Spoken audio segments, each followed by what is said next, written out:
Hey, Gary, thank you very much. And thanks, Ruth, for getting us kicked off. I'd like to add my welcome to all of the attendees today. I'm really happy to be here today on this meeting because we've been working between DOE and the HAB to have such a meeting for quite some time now, and it's finally here today. So I appreciate that effort to get us here. Basically, we're gonna, Ruth, do you want me to go over the agenda items specifically, or did you want to kind of cover that? No, go ahead. I mean, you're the chair. You get first dibs. Oh, good. I think it's good. Okay, we have several key purposes of the meeting today, and we're hoping to be able to accomplish those. First is an acceptable plan that we can, between the HAB and DOE, we can agree to in terms of what data for budgets, the budget-related information is shareable, and at what periods of time are those various pieces shareable. It's one key area that we're interested in discussing at some length today.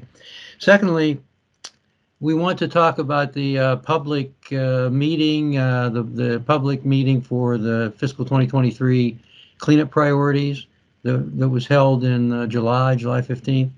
Our impressions of that, how possibly we could approve that. And at the same time, because it's directly related, we wanted to talk about the DOE response to our cleanup priorities advice, because those two are basically hand in hand in terms of the topics today. And third, would like to discuss briefly the potential advice items that may be coming up for the BCC in the next few months, 6 months or so. And we have a couple of those at least that we wanted to address and see what folks thought about proceeding in that direction. The agenda itself, we have several. It's broken down. Those purposes are broken down into several pieces, and the Hanford budget issues, as I mentioned, is the first one we'll talk about. The second is the cleanup priorities public meeting and the associated DOE response to that. Then we wanted to talk about our plans for development of the next cleanup priorities advice, which we're hoping to issue that in March next year for the HAB to review and approve it at the full board meeting. And then we have some committee business. We wanted to go over the work plan as it stands right now and see if everyone's in agreement with those items that we have identified, and some other topics of business related issues. So that's my introduction, Ruth. You wanted to talk about the MS Teams? Right. So actually, I'm going to delegate to Josh. Josh is, oh, he's the thing that makes the facilitation team work. We spent a lot of July redoing documents, formats, templates, cleaning things up. You might have noticed the agendas look a little different. The other thing that Josh did was he put all of the HAB committees and all of the issue manager teams into Microsoft Teams. And what that means is there is a place now in that program, Microsoft Teams, for committees to share information, to chat, to work on documents together, and those sorts of things. In your meeting packet, there's actually a guide that Josh put together about how to use Microsoft Teams. And I wanted him to take just a couple of minutes to give you a real quickie overview of what it looks like and which buttons are useful to push. So Josh, why don't you steal the screen and work your magic? All right. Well, it sounds to me like Ruth covered quite a bit of it, so we'll see what's left to talk about. All right, let me enlarge this. All right, and if you've looked at the guide, talked about how to navigate at a basic level. On the left here, we'll have all the primary functions. Currently, we're looking at the chat for this particular meeting. You can also look at your activity. This is where if somebody is mentioning you in a discussion, it'll inform you. Let's see, we got the aforementioned teams. You should have all been, every member of the committee should have been invited to the Budgets and Contracts Committee. You'll have a forum space here under general. You can start any new conversation you want. Everyone in the committee will be able to see that and respond to it. Looks like we have one existing discussion here. Ruth noted that she uploaded the meeting documents. Any documents that are posted in the discussion or just uploaded manually will show up in this Files tab here. So loads, you can see you got folder for the meeting. All the issue manager teams will also exist under their associated committees. Like the EIC, IM teams will have their own one. You can take a look at HAB self-assessment, for example, and see that there's quite a bit of discussion going on. You can always chime in just by hitting reply or expand it to see everything that's been said so far. What also might be useful is the calendar function. You can schedule new meetings using the new meeting button. This will also be useful for your IM teams to talk amongst yourselves at will. And that's everything the guide would have covered. Is there anything anybody is interested in knowing beyond that? I will say one thing, we learned the hard way on Tuesday that not all browsers are really friendly with Microsoft Teams. So if you're logging into Teams, please avoid Firefox as a browser when you're in Teams meetings. We caused Vince Pinesco a whole lot of grief on Tuesday because we didn't realize that Firefox and Teams don't get along terribly well. Things that we didn't know we needed to know. Chris Sutton, you've got a question.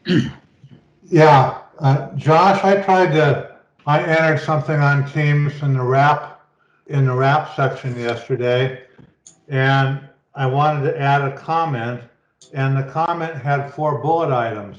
And my question is, generally, like on Word, if I have bullets, when I get to the end of a line, I can hit enter and go down to the next one. But on Teams, every time I hit enter, I wound up sending a message. Yes. And I know there's a way around it, but I couldn't find how to do it on Teams. Yeah, it's kind of something between email and maybe text messaging.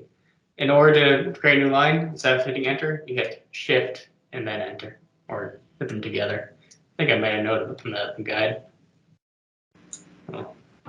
I'll test that right now. Yeah, shift plus enter. Right. So if you've got questions, Josh is here to help navigate Teams. I know it's new. It's intended to help make things like developing a device and agendas easier so you can connect with each other, and we can also guard the privacy of your emails, right? Within a committee, it's great to be able to talk to each other because meetings themselves are public for both committees and the HAB. We don't want to be writing your private emails, on billboards where everybody can get access to that, because not everybody wants to have their emails public. So, question from Jerry. Josh, can you put this on your list? For those who have multiple Teams accounts, and there are a handful of us that live in that space, so that folks that can navigate between their accounts, so we don't get confused between clients and other commitments. Tom Galeotto, question. Just a quick question. I don't know if this is a problem with just my system or if it's associated with charter.net. but I cannot receive in normal email Microsoft calendar announcements. They come in garbled. So I have to form my own announcement for a meeting in my own system when one of those comes through from Ruth, for example. On this, when you're setting up a calendar in this Microsoft Teams, do you have a feel that that will also be a problem because you use Microsoft Outlook for scheduling? Let me check, because Steve Wigman has that issue, you have that issue, and I think there are actually 3 people on the board with that issue. So let me get with our tech folks and see if how to unscramble that. Okay. That's causing a challenge for more than one of you.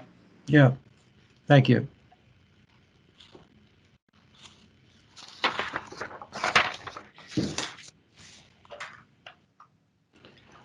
All right. Anything else anyone would like to know about Microsoft Teams at the moment?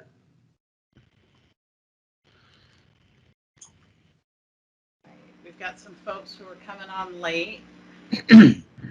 Steve Anderson is on his way. All right. Shall we move on? Tom, what document do you want up? Should I pull the DOE presentation at this point? No, not quite yet. Let me offer some introductory comments first, Ruth, and then we'll get into that a bit. Again, one thing I didn't mention earlier in this call is that while some of these topics that we'll be talking about, for example, the budget information sharing and the response concerns that we get from advice occasionally, some of them may be contentious, and we have some strong opinions on both sides of these issues. The point of this meeting is to have an open, honest, and objective discussion. There's no hostilities, there's no confrontations. This is to try to find solutions to those problems. And I fully believe that there are solutions, acceptable solutions to both sides of these issues. And I'm hoping that we'll get there today, or at least have actions to get there in the near future. So I wanted to make sure that that was clear for everyone. For the budget issues discussion, I asked Ruth and Gary if I could have a minute to frame the topic a bit before we get into the DOE and TPA sections and then our questions. The topic is intended to, number one, explain why this information is important in supporting DOE and HAB interests, this budget sharing information. It is important. We feel it's fully important for us. DOE is working under a lot of constraints from headquarters in allowing that kind of sharing to occur. And we have a path forward, I believe, that should be acceptable to that. I'm hoping that we can get there for that. And again, to kick off the discussion here for DOE, I'm not sure what DOE is planning to discuss in this section for you, which is up now. Did you have a presentation or comments to be made before we get into some of the detailed questions? Actually, there is a presentation. It's like 8 slides. Okay. So can you see it, Jacob? Yes, I can see it. Thank you. All right, boss me around and we'll do it. Okay, sounds good. I'm Jacob Riddle. I haven't had much interaction with the HAB yet, so I'd like to just take a quick minute to tell you a little bit about myself. I'm one of the team leads in the budget division at Hanford, and I have primary responsibility for the ORP side of the budget. I've been at Hanford for about 7 years now, and for about 5 years of that, I worked on the RL side of the budget. So I've got a pretty good, well-rounded understanding of the Hanford budget. Prior to coming to Hanford, I worked for the Idaho site as a budget analyst. I have a long list of interests, most of which I don't really seem to have time to do anymore.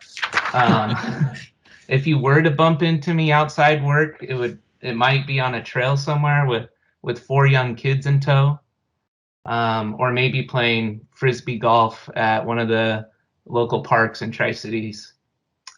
My understanding is the HAB Budget and Contracts Committee has some newer members, and so today I'm going to be providing an overview of the federal budgeting process.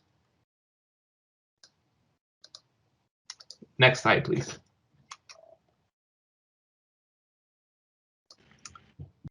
So today we're going to be going over the steps and timelines of the federal budgeting process, and also pointing out the points at which like HAB input is can be most beneficial and utilized. You know, sometimes there's a timing issue of it, you know, we can't do much with information received at certain points.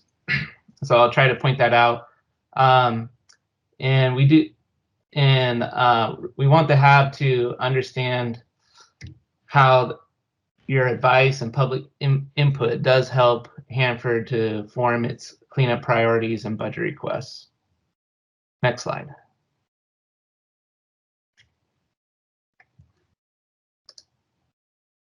So at any given time, we're working on 3 different budget requests or fiscal years. So we've got the current year, which is the execution year. And right now that's 2021. Come October 1st will be the execution year, will become fiscal year 2022. We're also working on the budget year. That would be currently that's fiscal year 2022. So right now that stage is basically, as you know, the president released the budget request to Congress back in about May timeframe. Normally that comes out in the February timeframe. And right now Congress is putting together their marks and on the bills that they're going to propose and eventually vote on, and hopefully at some point we'll have a bill enacted. Sometimes Congress can't ever get full agreement, and they do continuing resolutions or omnibus or some kind of a bill that keeps the government funded, but maybe isn't doesn't include all the details that a normal bill would. And then finally, we have the planning year. Right now, the planning year is fiscal year FY23. So the stage that we're currently at is the department is preparing to submit the budget request for the whole entire department to the Office of Management and Budget. So that usually happens in like the August or September timeframe. Let's see. So for us, DOE, our ultimate customer is the president. So we're part of the executive branch, and we, you know, what we put together and what we work on can sometimes has to be responsive to the needs and the desires of the administration of the executive branch. And those requirements flow from OMB to DOE through the Department of Energy CFO. And then it goes from the CFO to EM, and then it finally comes to us, to the field. So for us, we primarily respond, our customer that we respond to is EM, and they respond to the DOE CFO and also to OMB. Next slide.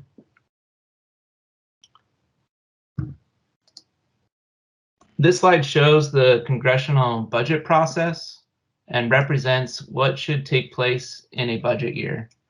So right now, Congress and the administration are working on developing and appropriating the budget for next fiscal year.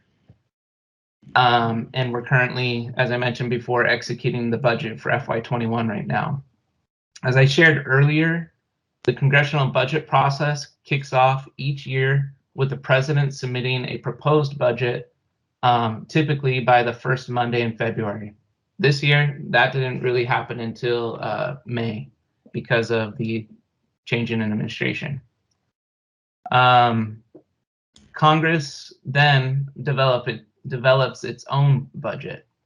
The congressional budget may or may not align with the president's budget. This chart is a simplified version of the process of how the budget or how Congress develops its budget. But you will note if you look at like historical budget requests, sometimes there can be quite a difference between what is in the president's budget request compared to what Congress ultimately enacts. This year in FY22 is I think has been a positive change in the years prior, the recent years prior to that. There was quite a difference between what was in the president's budget request and what Congress had historically been appropriating for Hanford. But this year we see a president's budget request that's much more in line with what we have been receiving historically for our appropriations. Next slide.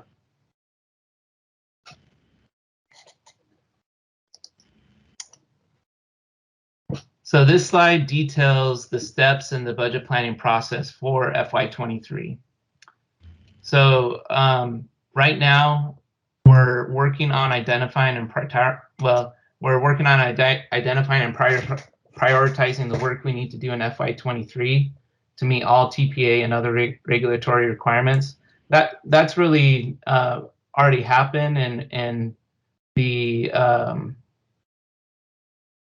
right now the department is working on answering questions and being prepared to have their be able to answer questions to basically to OMB and help OMB understand why things are in the budget. We do get a lot of questions from the Office of Management and Budget asking us to justify budget requests. So we held a public meeting on July 15th to get input on the relative priority of our planned work. In the March, so before that, in that March and April timeframe, there was a field site managers meeting with headquarters to brief them on preliminary budget data. So a lot of times, there's a lot of work that goes into creating a budget request, and there's a lot of early planning and work that has to be put together. And then in late April to early May, Hanford received some budget decision documents from EM headquarters to guide our final development of our integrated priority list. In mid-May to late May, we submitted initial IPLs. That's the integrated priority list, and other budget deliverables to headquarters. In late August, we will submit a final budget to DOE CFO for incorporation to the overall DOE budget. DOE submit its final budget to OMB in the September timeframe. The budget is then worked within OMB back and forth with the agencies through what's called passback until the president's budget is submitted in the first week of February. The 2023 budget inputs provided by RL and ORP to EM are embargoed and will remain embargoed. Details of the president's budget request can be discussed once it's released in February. Next slide, please.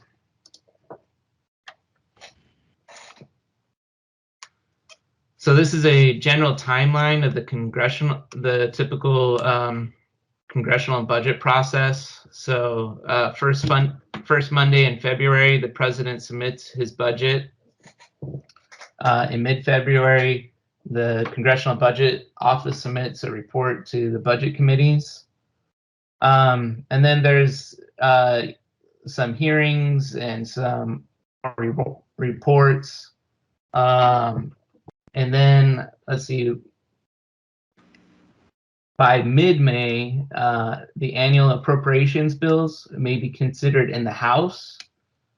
In June, the House Appropriations Committee reports its last annual appropriation bill. And June 15th, Congress completes action on reconciliation legislation if required. And then by the end of June, the House completes action on annual appropriation bills.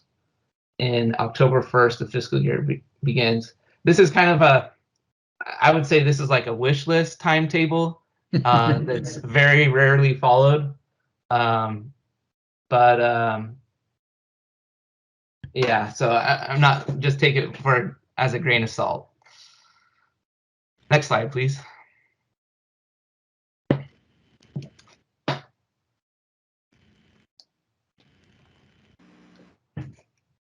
So the timelines discussed are heavily dependent on receipt of our final appropriation, as well as the timing of the release of our president's budget. So, for example, the TPA calls for a briefing on the current year budgets within 30 days of final appropriation. And obviously, because the timing of when we get that final appropriation, it can vary. So does the timing of that briefing that we provide on the current year budget. Also, it is difficult, we do try to, but it is difficult to discuss planned accomplishments in detail when you don't even know how much funding is going to be available for the fiscal year. So that is a challenge that Hanford and I suppose all of federal government faces. Is you can be halfway through a fiscal year before you know how much budget you're actually going to have to work with at the end of the year, and trying to make plan work and be smart about that, it can be challenging. We work collaboratively with our regulators to schedule and combine meetings where possible. But again, it's dependent on the timing of things. What is most important for us is that we receive input on the ranking of proposed priorities, since what funding levels actually get received is just very is controlled externally. So, but ranking the priorities is input on ranking the work is helpful to us. Next slide. Just questions. Right. So, Jacob, our habit is whichever agency is presenting, shares the information, and then we check in with the other two TPA agencies and then sort of open it up for the broader discussion. This is the habit here. And I do have a question from Jerry in the chat about checking in with the regulators. So we'll do that, and then I've got 3 people in queue, and we'll kick off the discussion. So, Dave Enan, did I see your name? Do you have anything to add from EPA's perspective? Good morning, folks. Just a couple of things to keep in mind. One is, you referred to the IPL. What that looks like and the level of detail in that is very important. And that ultimately is my main comment, is the level of, it's one thing to say, share this and have this meeting. The level of, the devil is in the details, right? And that's that's where we're not, you know, I mean, nobody's really happy, I think, with the level of detail we're getting.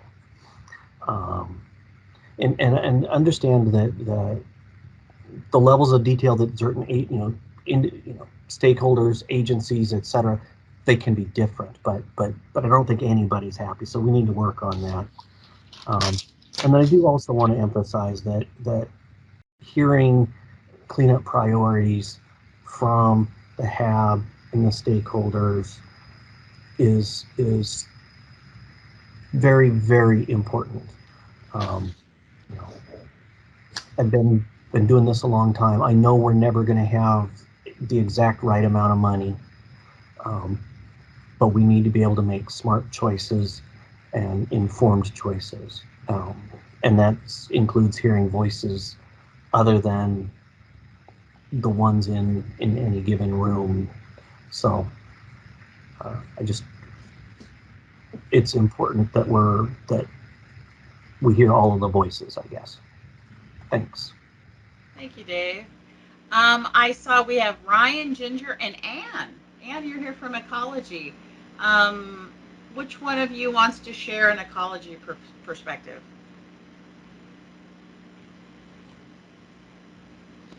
Anne? Yeah, this is Anne, and I would say that I think ecology will agree with EPA and have similar concerns. And then as a regulator, we try and plan our work in advance as well. We've been meeting with DOE to tell them this is what we're planning to work on. So coordinating the work and the work schedules and having the right people in place at the right time to do the review is also very important to keeping the work moving smoothly. Thank you. Right. So, Tom Galeotto, I've got 3 folks in queue at this point. Let's kick off the discussion. What do you say? Sounds good to me. Let's do it. All right. Chris Sutton, I had you up first, and I couldn't remember if you had a question on this or if it would have had to do with Teams. Well, I had a question on Teams, but I'm happy to ask a question on this too. Okay. So, Jacob, looking forward now to FY24, Tom was planning on having some initial discussions in the meeting today on FY24 work priorities. Given the outline of the way the budget development goes, when would DOE like to receive from the HAB its advice on FY24 work priorities? What month would you like to have it by? I'm not sure that I can speak definitively on that, but I would say probably in like the March timeframe would probably be ideal in my mind. March 2022. Yes. Okay, thank you. Yep. Emmett, you're next, and Jerry, you're on deck. Emmett?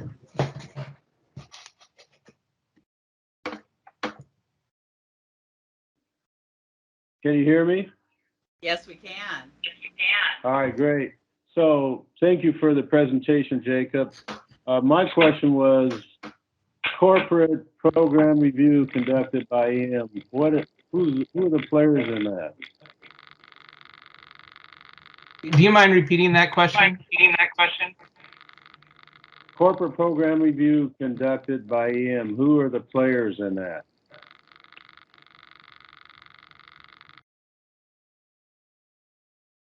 Who are the players in the corporate review?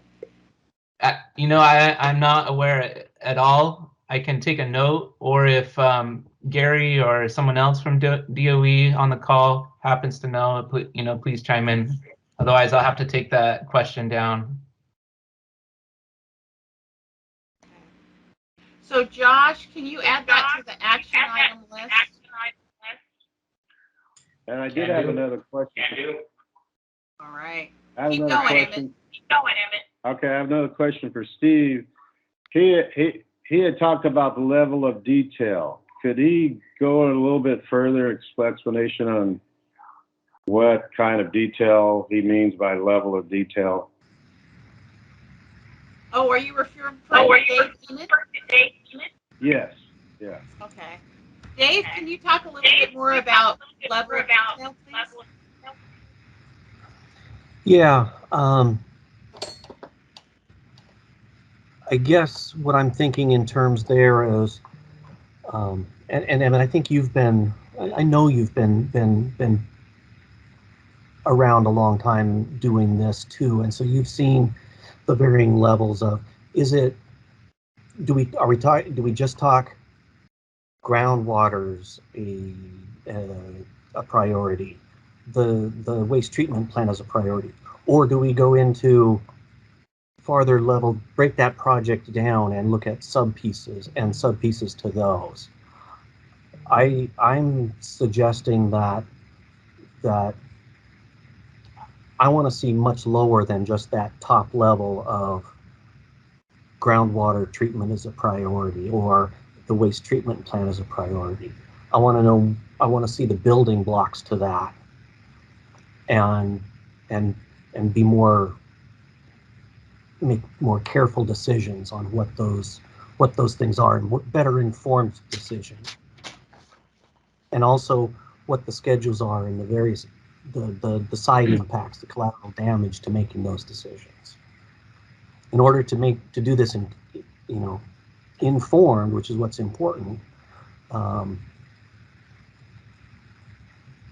we need, I feel like I need that kind of detail.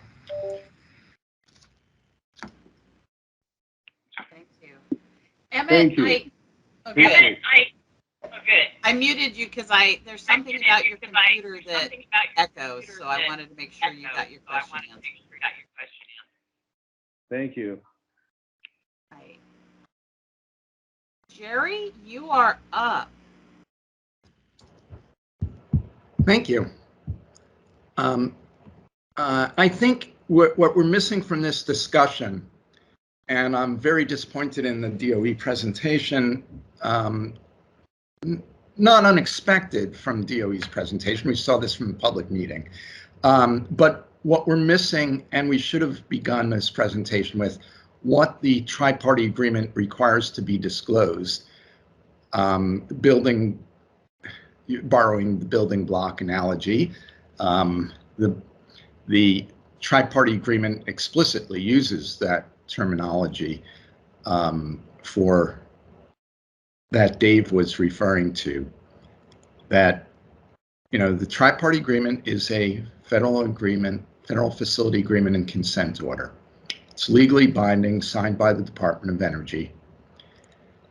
And it's legally required document. It's not just like something that was negotiated, out of the blue. And it very explicitly in paragraphs 148 and 149 says that the regulators, in order to do their job, in order for them to determine if a budget is going to be compliant, in order for them to determine if they need to consider alternative compliance actions or to change schedules, they need to see, as Dave Einen's example provided us, they need to see how much money it's going to cost if we were going to actually expand the pump and treat system in Gable Gap, and how long would it take to do it, instead of just saying groundwater is priority, but we're only giving $100 million for all soil and groundwater, and we're not sharing with you what is the breakdown and the relative prioritization within that. And that's the importance of the priority list. So it's great to say groundwater is a priority, but if you're spending a higher up in the priority list, $99.9 million of your funding for this area of budget on something that the regulators don't, or the public doesn't believe is as important a priority as a pump and treat expansion, or continuing pump and treat, it's vital that the regulators and the public see that, and it's vital for this board, in order to give advice, has to see it. And that's the importance of having the priority list and the building blocks. And I see you're nodding to that. And the tri-party agreement requires this. At the public meeting, Ecology ran through a brief timeline of how the integrated priority list and building block information was shared through 2017, essentially. And then the Energy Department started saying this information is embargoed, which is an abuse of the term, because that term applies to when the budget at headquarters is sent to OMB. So I'd like to ask right now for USDOE to share with us, which has been requested before. First off, in order for us to give advice, we need to see the integrated priority list, which you said you had in May. And at the public meeting, we were told that there wasn't one. So I'd like you to share the integrated priority list right away so we can offer advice. And I need to ask that right now that you extend the public comment period, which ends this week on the 15th, so that the public and regulators can review the integrated priority list. And I'd like to ask Ecology and EPA to take that back immediately, because this is a TPA comment period, not USDOE's. If there's an integrated priority list, we need to see it, and we need time to analyze it. And that's advice that this board needs to give in September, that we should have seen this and we need it. And without that access, there is no point to having a comment period. You've made a joke out of the comment period when you have no information at all. Sharing what we already have from what's in front of Congress is not the point of the public meeting that's supposed to occur. You're supposed to be sharing what you're developing for the site for the next fiscal year, the upcoming budget fiscal year, 1 year out, and the next 5 years. That's what the comment period is supposed to be about. So my request is, A, Ecology and EPA ask for the integrated priority lists and share it with the public and extend the comment period so there can be analysis and comment on the integrated priority lists since they exist. Secondly, for us to give advice saying that the comment period is meaningless without access to the information that the regulators were denied and the public were denied.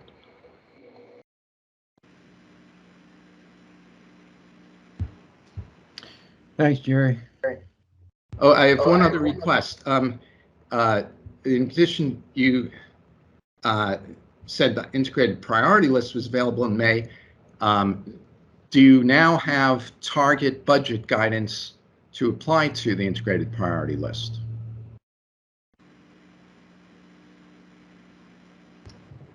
Yeah, we do have targets, but it's embargoed. So again, embargoed is not a legal term. It is inapplicable, and the paragraphs 148, 149 explicitly say within 2 weeks of receiving target budget for the fiscal year, you're legally required to share it with Ecology and EPA, and it's supposed to be part of the discussion with the board and the public.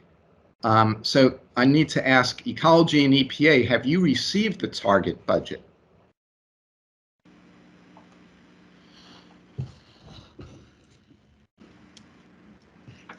Ann or Dave?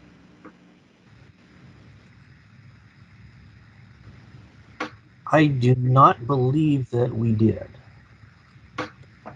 And You this is But I'm Ian. not. agree that it's something that's essential for you to have as a regulator?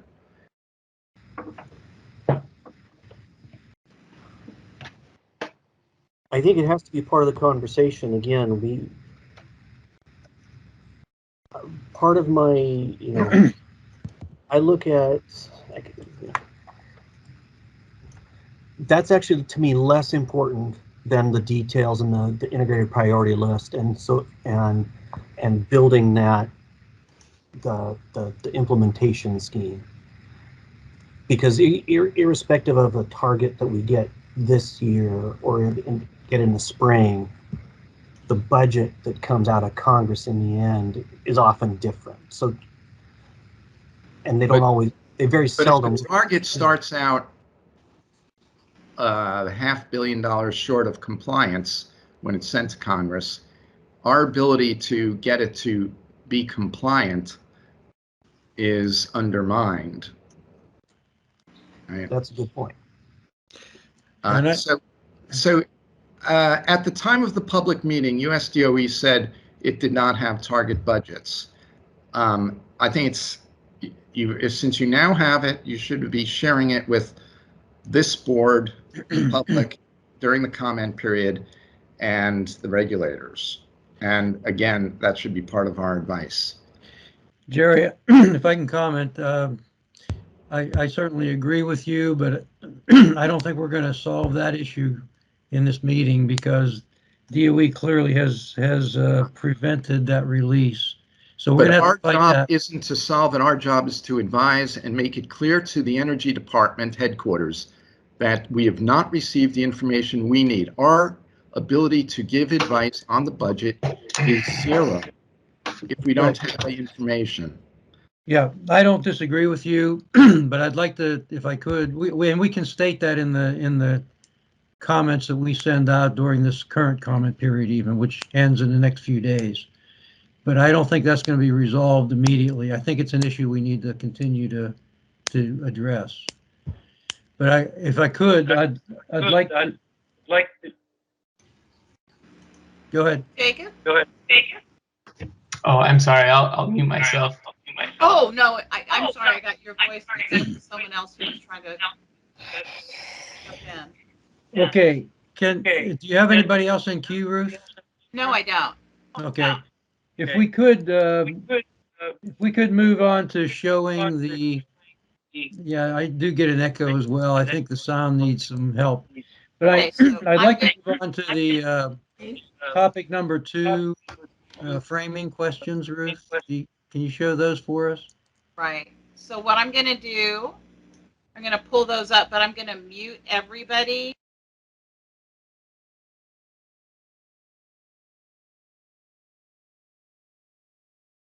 You muted yourself as well.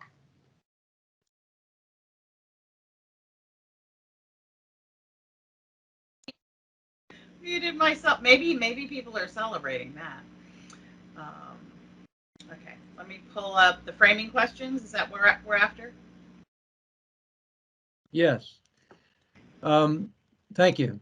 One comment, if I could make on the lighter side, I really liked Dave Enan's and Jacob's background. I think they win the prize for the best background views of the call. Okay, I'd like to change up the order of these questions a bit, and I would like to go through these fairly quickly in the next 10 minutes if we can, because I want to really propose an approach for the near term in terms of sharing data. And I'd like to go through, I'd like to first discuss the, you want to go into topic number 2, Ruth? Okay, yeah, I was thinking I'm in the wrong place. Here we go. This will be better. I want to address number 5 and 6 first because it really more sets the framework of these questions.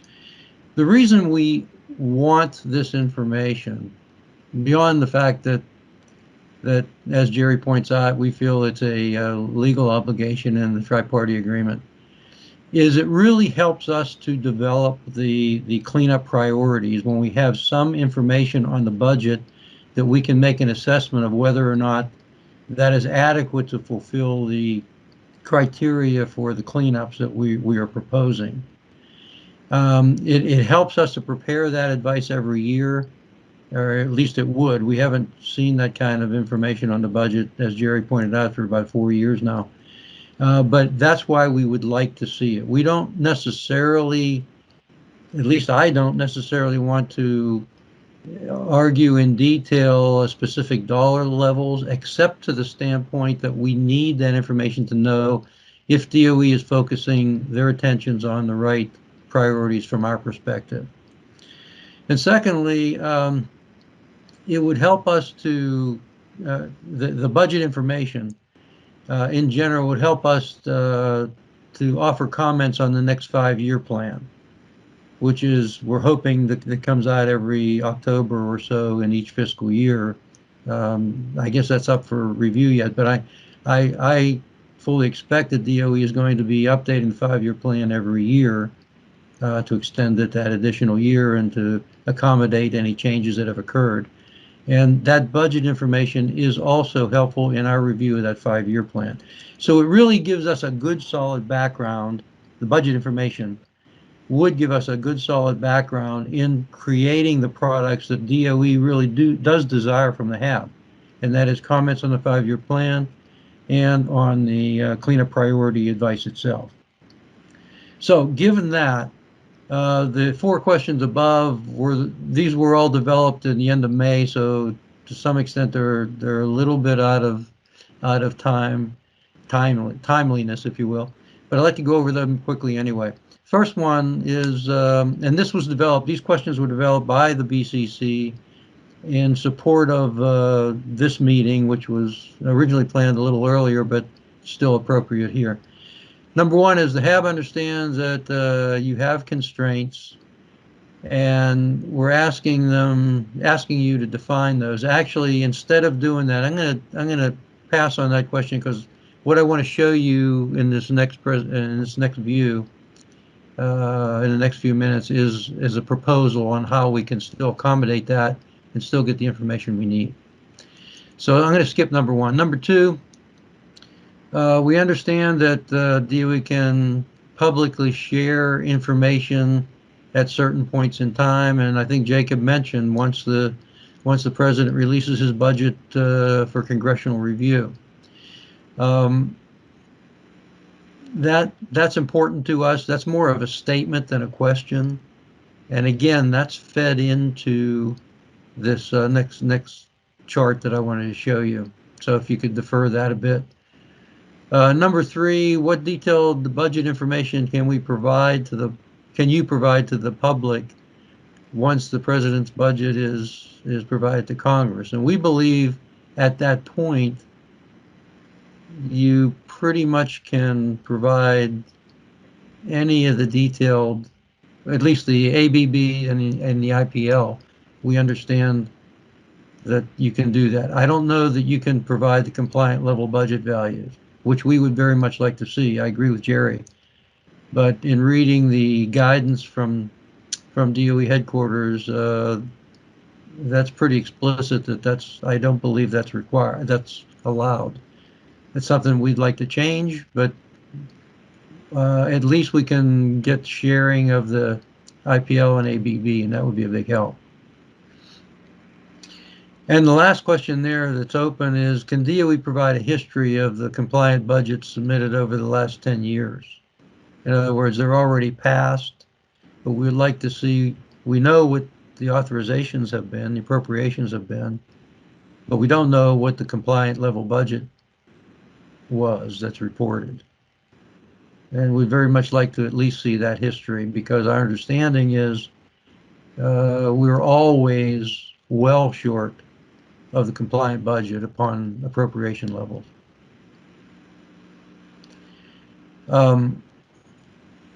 First, is there any other comments from the BCC on these questions? Because I'd like to present this next chart that shows a process by which I think we can at least make real progress in obtaining some detailed information in a timely fashion that DOE can live with. So if from the questions that you see in front of you, is there any other comments from BCC?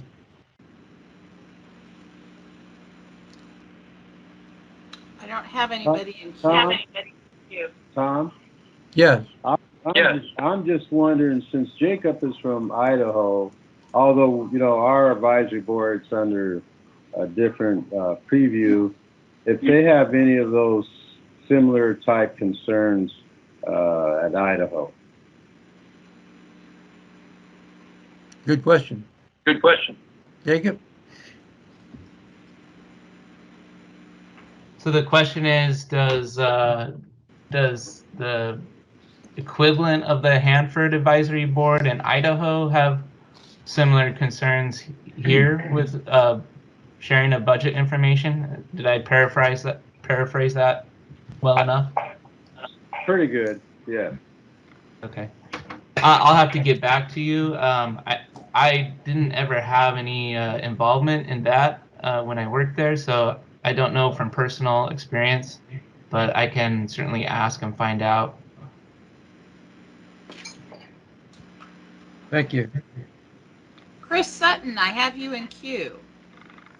Yes, I have a comment here for Jacob that kind of points out why it's important to get this kind of budget information as soon as we can, and kind of in support of what Jerry and Tom have just said.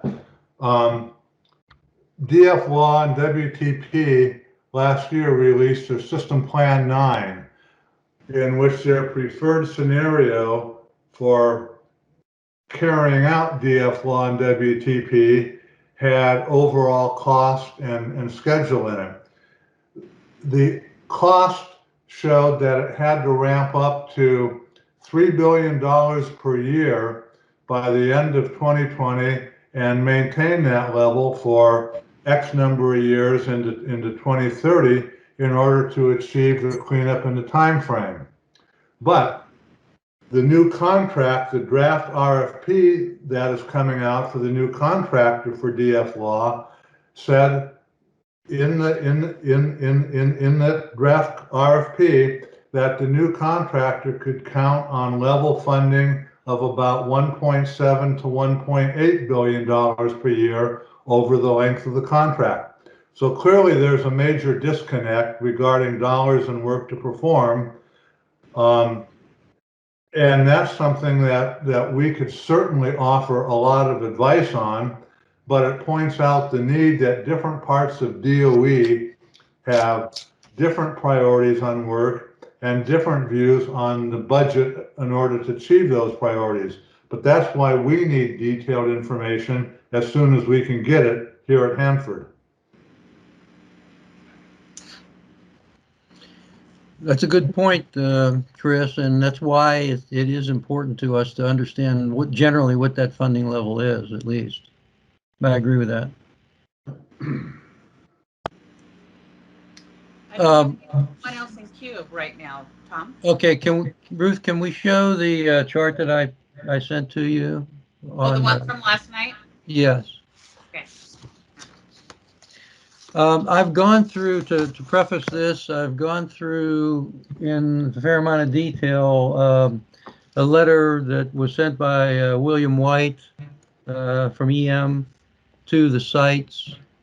And this was dated in February 2020. It's the only one that I had. I didn't see any new guidance, but I'm sure that guidance is available now to DOE. I presume it's very similar to what was done last year, as well as several previous years in advance and behind that. This is what, and based on that detailed review that I did of this, of William White's email, and what DOE can and can't, well, what headquarters is establishing that DOE will or will not share in terms of budget information. That's what this was about.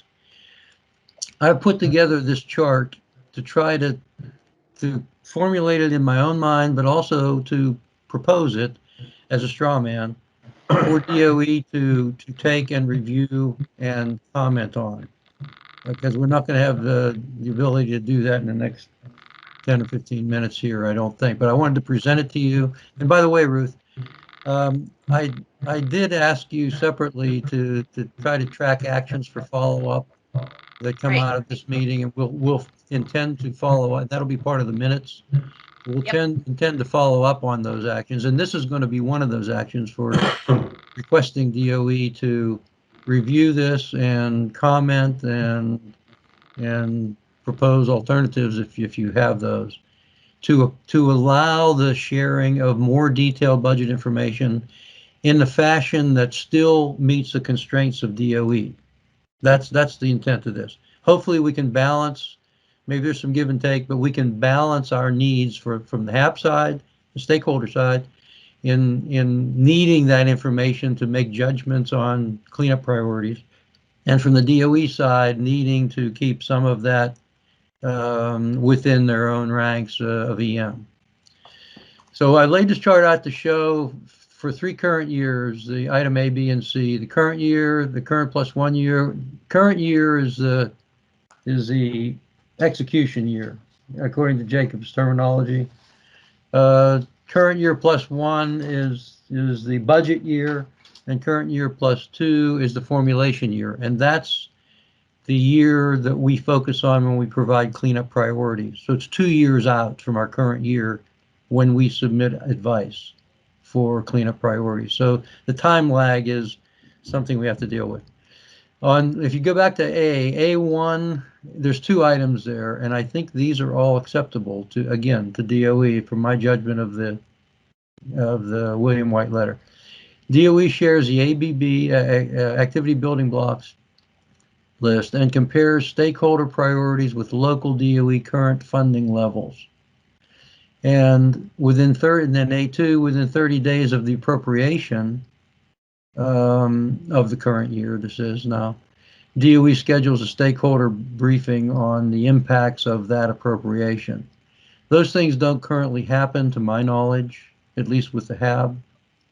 And I'm suggesting that in the second quarter of every fiscal year, we somehow look to try and do that, either through a meeting or through some transmittal. I didn't get into that detail, but that transmittal of information is important, and I think it's allowable. And again, this is now, we're looking on the fiscal quarters, understand this is the year that we are in. That's what that's meant to be. The 4 quarters of the year that we're in, even though the A, B, and C refer to different years, all of these activities, as Jacob mentioned, are going on every fiscal year. So this is appropriate for every fiscal year.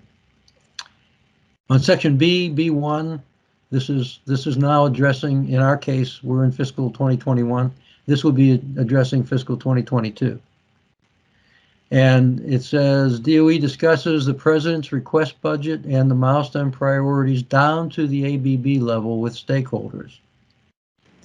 And B2, within 30 days of that budget release, the president's budget release to Congress, DOE briefs the stakeholders on planned accomplishments and impacts due to this budget level.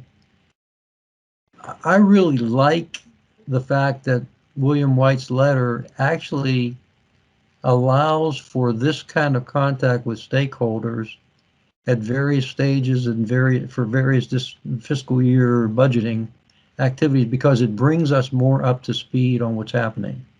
Even if we can't get that information 2 years in advance, like when we're doing the cleanup advice, we'd love to have the ABB for that year.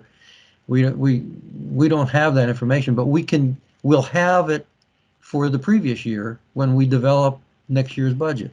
For example, for next year, this is for the formulation year, the current year plus 2. C1 says HAB issues cleanup priorities advice. That's what we've been doing, and that's in the second quarter of the year. We target March, as Jacob was indicating too, is still believed to be appropriate. DOE conducts cleanup priorities public meeting. That's C-2. That's I put it in the third quarter because typically it's been in the April to June timeframe. April, May, and June, in the April, May, June timeframe. And so that's there. That's already being done. And DOE provides stakeholders with a copy of the site's cleanup recommendations without budget. That's what again, these words are coming from William White's letter. That's also done at the public meeting largely, at higher levels than we would like to see, but it's done there. C4 is then the updates to the 5-year plan for cleanup activities. That's done. We're hopeful. It was last year, and I'm hopeful it'll be done this year too in the October timeframe, October-November timeframe. So that's the first quarter of the fiscal year. So if you look at what we would have with this approach, assuming that these are all allowable functions within the EM constraints, we will have the 5-year plan issued in the first quarter.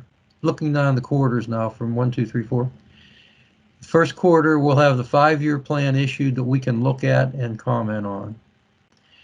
The second quarter, we will we'll hopefully get the shared information for the current year. That in this case now, we're talking fiscal 2022. That's where we'll be now.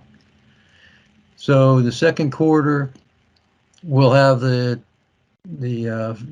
know what the funding level is for that year, for the fiscal 2022 year. So it gives us some perspective on where we stand.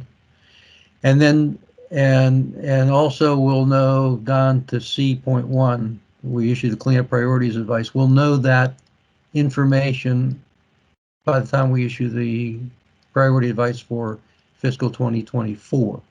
So we're 2 years out again.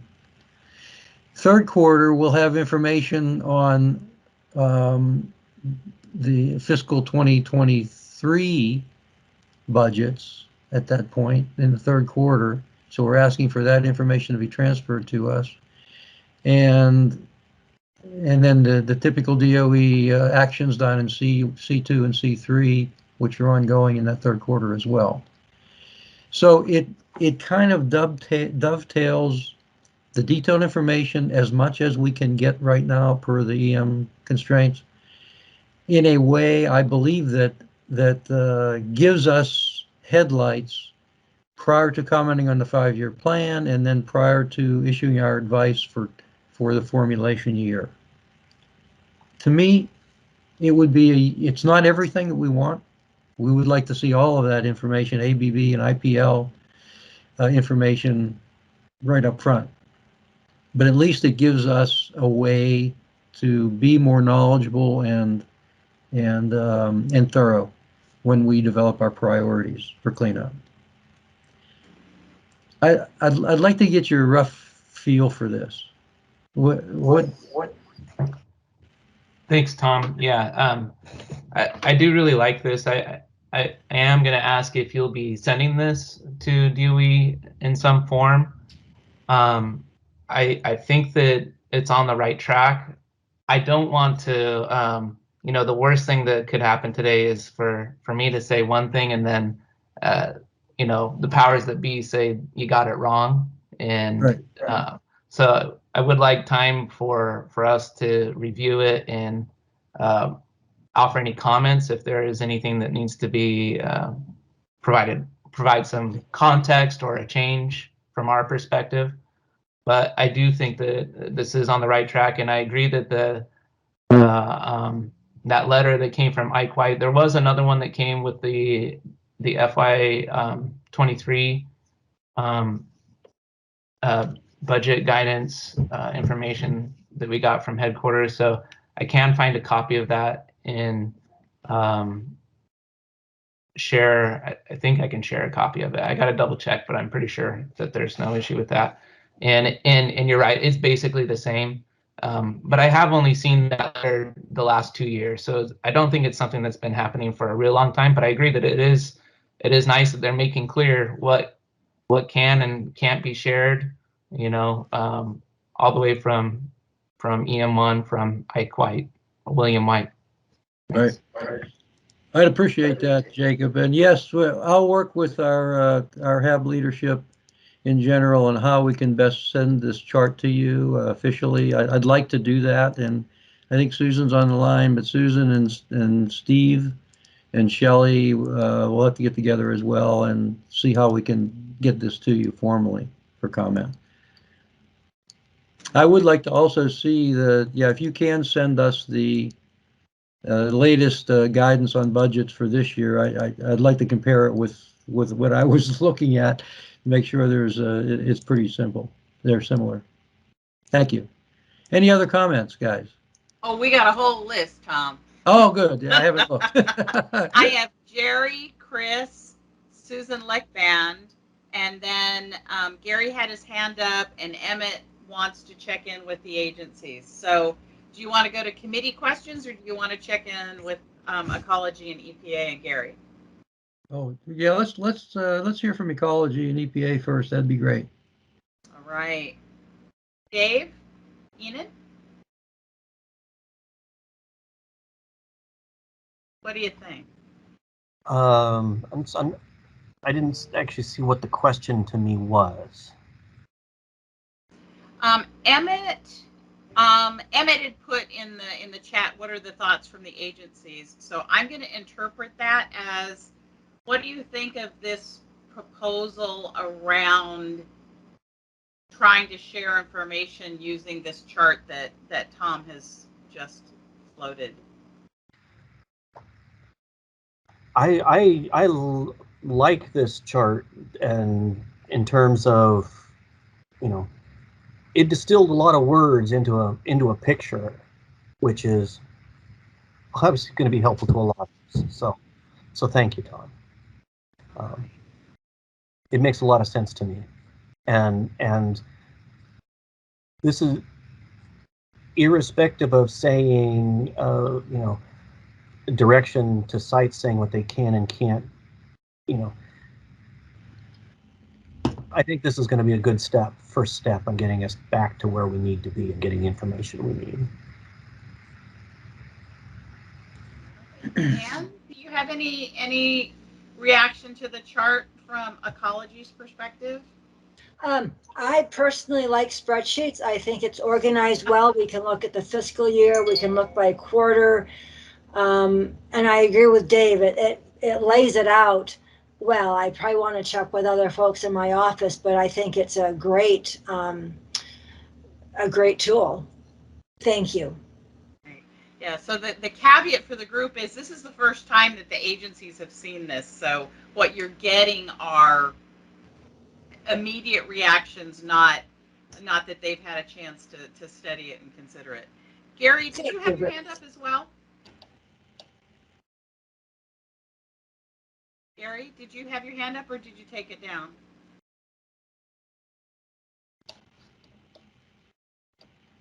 Okay. Did you say Jerry or Gary? Younger. I was checking in with the agencies. Gary Younger, did your hand still up? Okay, let's go to the committee members. I have Jerry Paulette, Chris, and Susan Leckband. So Jerry Paulette, you're up. Well, this is fine as it's a nice schedule for a committee work plan. But I would not agree to having it used for any other purpose because it might imply that we accept the clearly illegal withholding of information and as I've laid out earlier. And I think it also fundamentally misunderstands that everything that goes to Congress is public. For many years, I would give the board the committee, the Budget and Contracts Committee briefing on what was in the president's budget with support from Ecology when it had a dedicated budget person. You don't need USDOE to do that. It's public. The documentation is all there. And there's already a briefing on the request that's available. That's not what we need. I mean, it is nice work schedule for what we've got now, but I want to be clear that this is not what we are asking for or what we need. Okay, and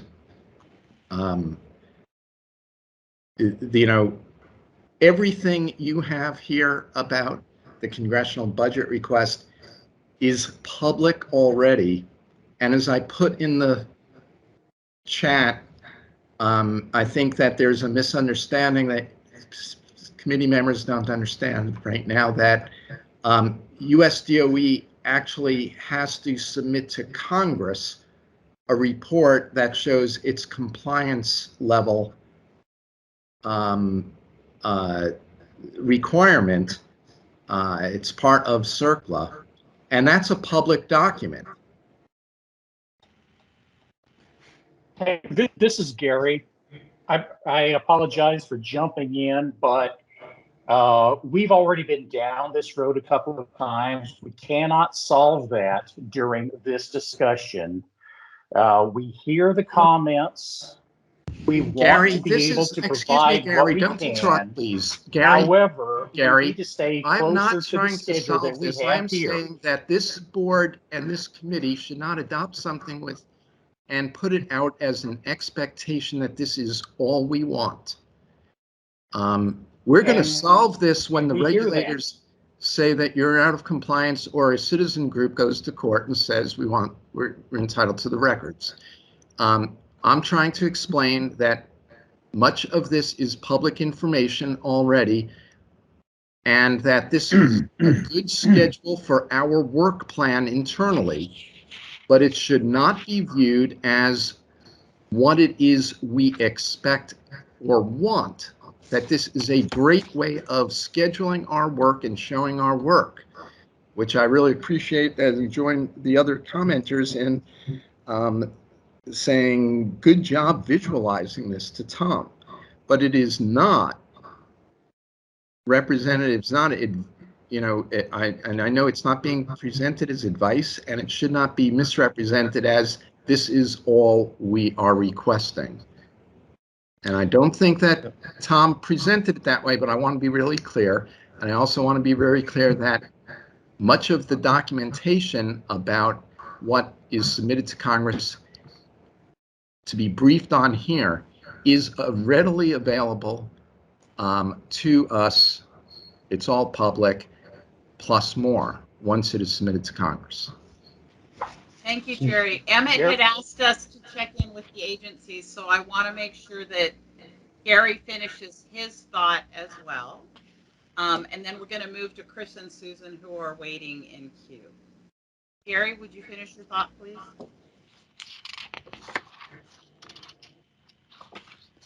Younger?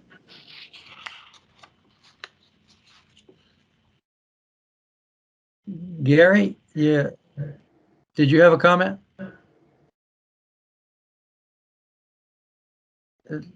I think Gary froze there. Freeze? Okay. As soon as we get Gary Younger unfrozen, we will ask him to finish his thought.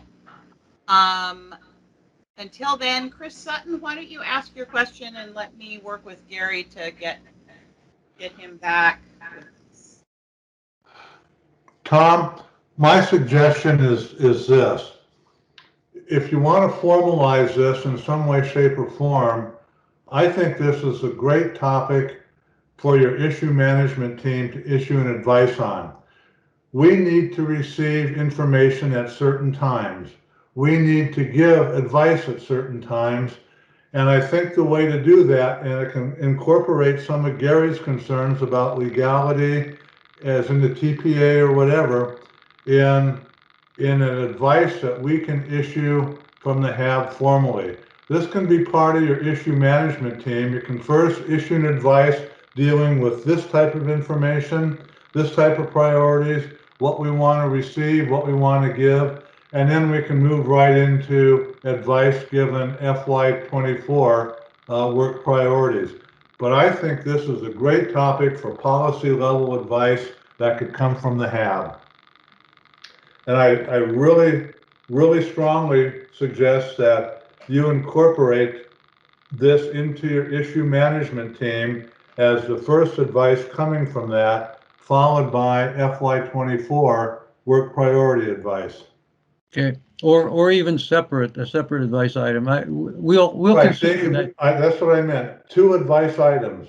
Right. One with this and the second separate one would be the FY24. Okay, and Two I advice items. right. I appreciate Jerry's comment and Gary's defense of the current system too.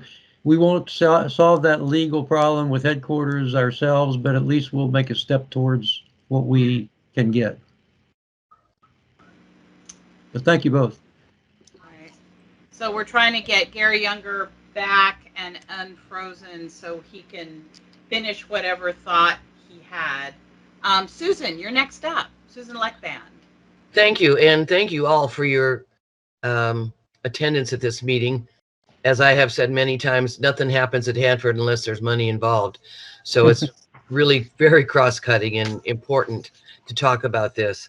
And I understand Jerry's frustration because those of us who have been on the board for a very long time harken back to those days when the information was much more transparent, and we really worked collaboratively with the agencies to understand where the money is, and the devil is in the details. That being said, that was yesterday and today's today. I really like this chart as part of a work plan. I think that's a wonderful identification of what we probably can expect and need in order to function and provide at least a minimally informed advice. And we're struggling because the level of detail doesn't quite reach what we believe, many of us believe, I don't want to speak for everyone, is necessary to provide the kind of advice that does raise up to a policy level, but you have to understand the details before you can get to that policy level. And we haven't had that available to us.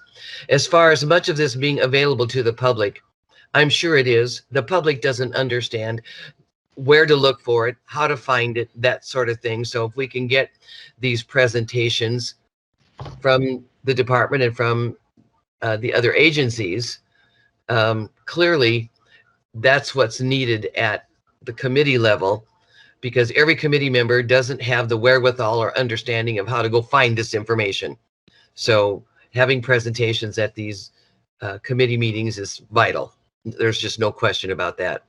And we're going to have a slate of new members, so it's really going to be important for us to get as much information as possible. If this is identified as a work plan in order for us to be able to move forward, 100%, I'm behind it. But I do think we also need to reiterate yet again that we believe more transparency is appropriate and necessary, and question why we're not getting it, why those numbers aren't being made available, and what's the thinking process that has caused so much information that should be available to be embargoed, and by whom, because legally it's not. So there's a huge amount of confusion, and people will think the worst in the absence of information. So I really like this. I think that sending it back to an IM team to work on and to figure out how we're going to transmit this kind of information, it's a great plan. And I really appreciate everybody's comments. Thank you so much. Right. Thanks, Susan. Steve Anderson, what's on your mind? Morning, everybody. Yeah, I guess just to reiterate what I'm hearing too, and what I'm hearing in comments back from folks, I do agree. I think that we desperately need more detail when it's available. I do think quite often the DOE is flounders a bit in terms of what it has available and when it has it available. I think Jacob's graphs clearly showed that the complexity of consistent timeline is something that varies. And, you know, I do think that Jerry's right. A lot of these things are legal requirements that we should be seeing in a more timely manner. But I do really appreciate your efforts, Tom, in putting together something that was much easier for me to understand. And if it's easier for me to understand, I'm sure it's much easier for a lot of people to see as what we're hoping to have as a starting point. Thanks, Chris and Susan for the issue manager team is where we need to put this and come up with a way to submit things. So appreciate all the effort and the dialogue. Let's just keep going. Right. It Thanks, looks to me that Gary Younger may be with us by phone, but his video connection is off. Gary, if you're on by phone, you can unmute with *6 and finish your thought. If that phone number is really you, I'm matching it up with the phone number on my phone. Well, can you hear me now? Yeah, we can. Okay, yeah, I apologize. My Teams crashed more than once so I was unable to hear a lot of the conversation. But everything that everybody is saying is reasonable, and providing the information is important. And we provide what we are allowed to when we are allowed to, and I hope this doesn't really, it is kind of turned into a beat up Jacob session, which is sad, because Jacob is not the source of the problem, nor is he the solver of the problem. But I do believe that taking it to an IM team, trying to come up with a reasonable path forward from the HAB standpoint is a good way to go. And it's also entirely probable that you may have to take your questions outside of this chain and maybe engage a Representative Newhouse, because these are problems bigger than what DOE Hanford can solve. So just wanted to throw that out for consideration as well. Okay, Gary, I don't agree that this is a beat up Jacob session. We appreciated his presentation, and we know that these are bigger issues that go well beyond even the site management. So yeah, this is a constructive session. There is a frustration level, and we will address that, but we're trying to get to a point where we can all agree to move forward with what we have. Ruth, I don't know if you have anybody else online, but we're in queue, but we do have to move on. We're well late of the second topic. Yeah, no, I don't have any others in queue, so I think. Okay, let me, in order to save some time, we have 15 minutes before a break to cover this second topic, which is reflections on cleanup priorities public meeting. But as I explained earlier, there are several pieces to that, and I guess the first piece is I'd like to ask for the BCC members that were in attendance at the public meeting on July 15th to offer a brief, succinct comment, if you have any. What did you think of the meeting or the data? We already know that the data that was provided is not to the level of budget information that we would like to see, and we've fully covered that already. But is there any other comments about the public meeting that could be constructive in terms of offering DOE some information on those meetings? So I'd like to throw it open to the BCC members that attended and see what you thought of the meeting. Tom, was this the public meeting on FY 2023 cleanup activities? Yes, that's the one. Okay.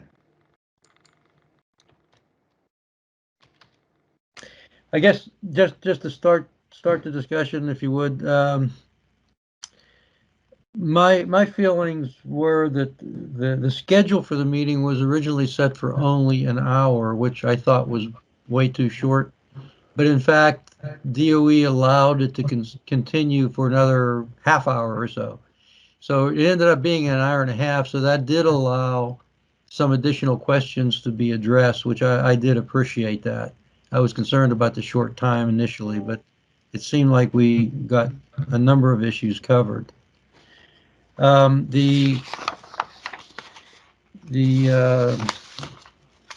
get back to my notes here real quick.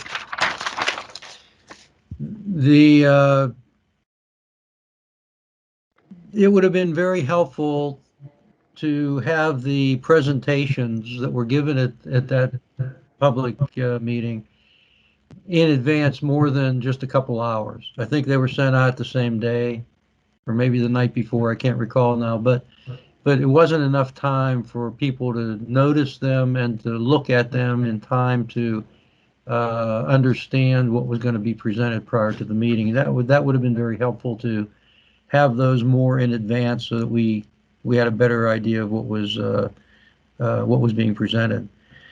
On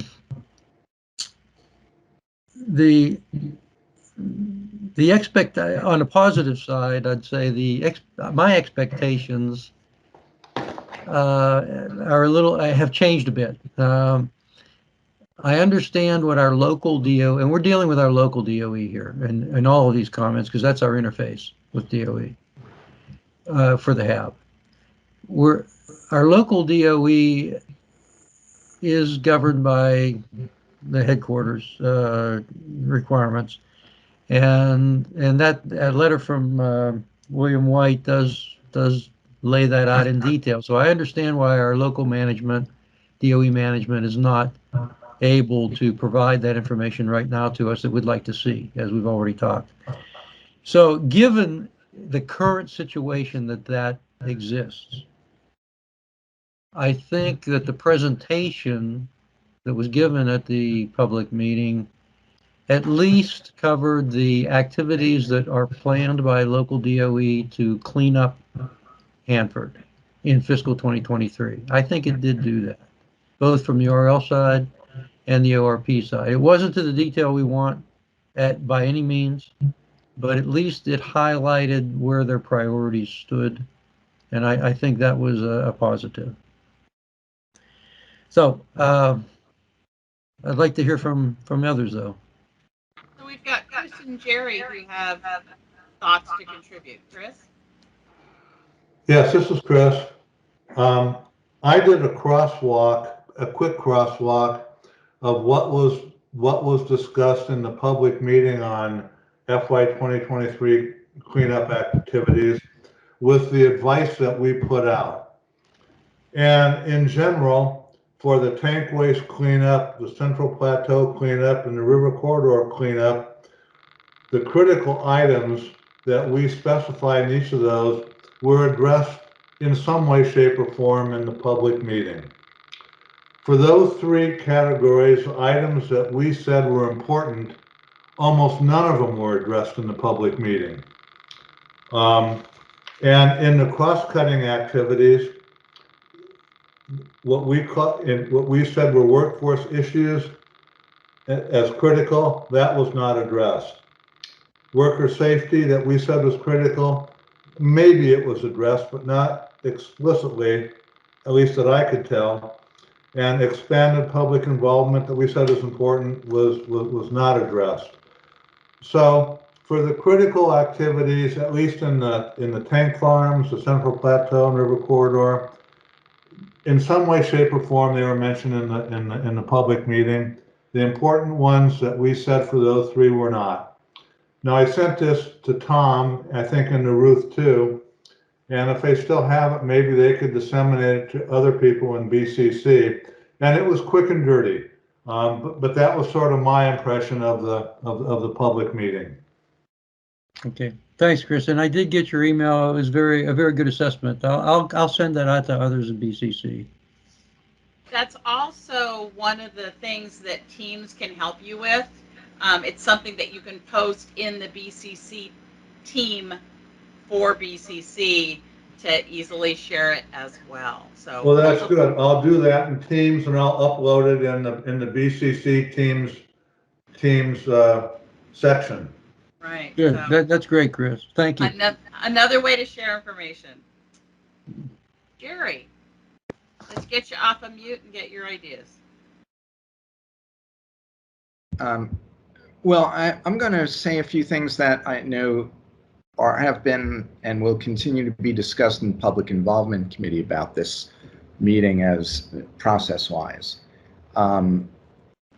This meeting continues a pattern that is driving people away from participating in Hanford cleanup meetings.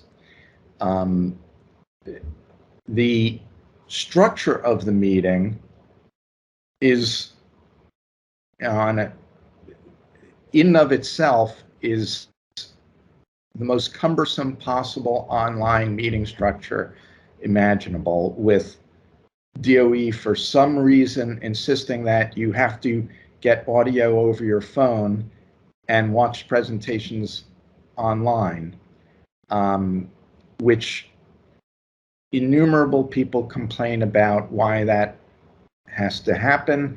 Ties up their phone or their computer. They can't just, it's inexplicable why US DOE does that.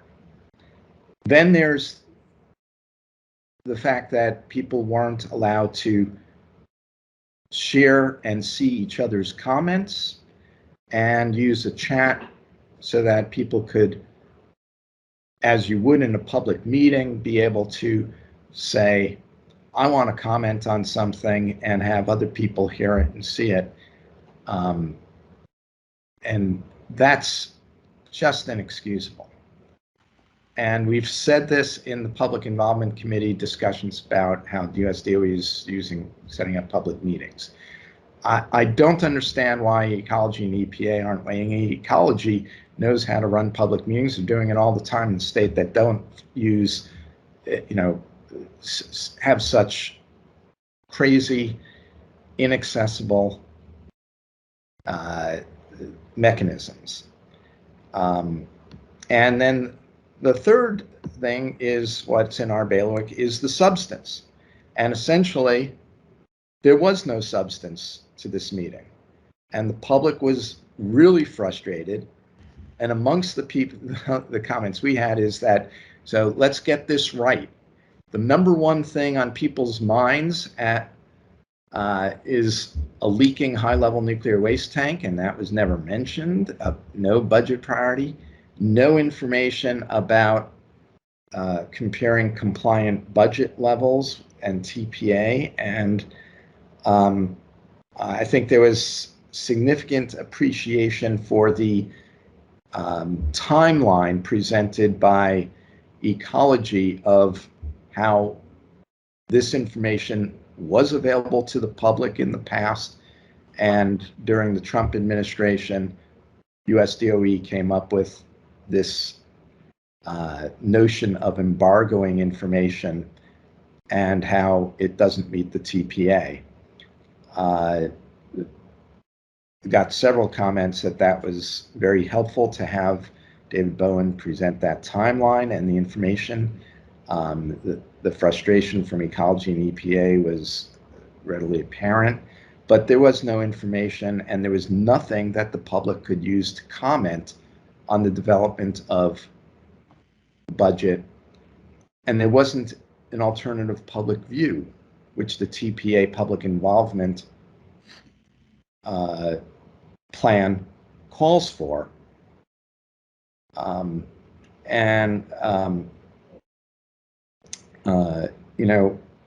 I also don't know, and we've talked about this in the Public Involvement Committee, who decides that we're going to do a meeting at 5:30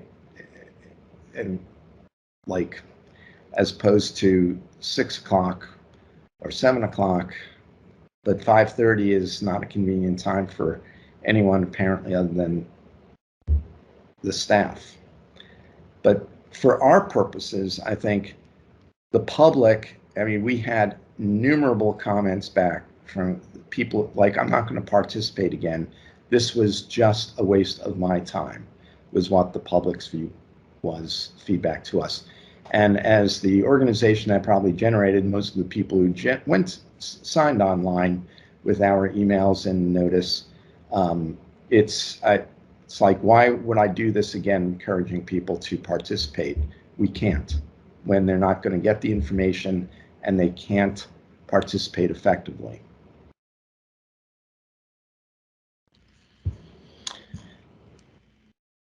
Okay, thanks, Jerry. In fact, that's your comments are in part why I indicated earlier that it depends on your perception going into the meeting, and that's what I was referring to myself. Where if you go into it thinking that you're going to see detailed budget information, you're extremely disappointed. If you go into it with our current situation, knowing what the constraints are that the local DOE is operating to, then it's as Chris indicated, it did hit most of the boxes that we had identified as priorities for cleanup. So again, it's the perception going into it that's important. I would say, though, that for my membership, which is several times larger than the TPA mailing list, and I think many people on the TPA mailing list have seen, we provided everything already about the congressional budget request. That was in our emails and the comparison. We've done that. It's out there. And so there was no information that wasn't new presented probably to half the people, because that's all public. We have that. That is not what the comment period is not about the congressional budget request. That's people are commenting to Congress about that now already. Actually, the timeline was people needed to comment on that before the July meeting. We'd already generated our comments long ago. So there was no information that was presented that was relevant to the TPA comment period. That's what's important. This is a TPA comment period, and there was no information relevant to the comment period. Understood.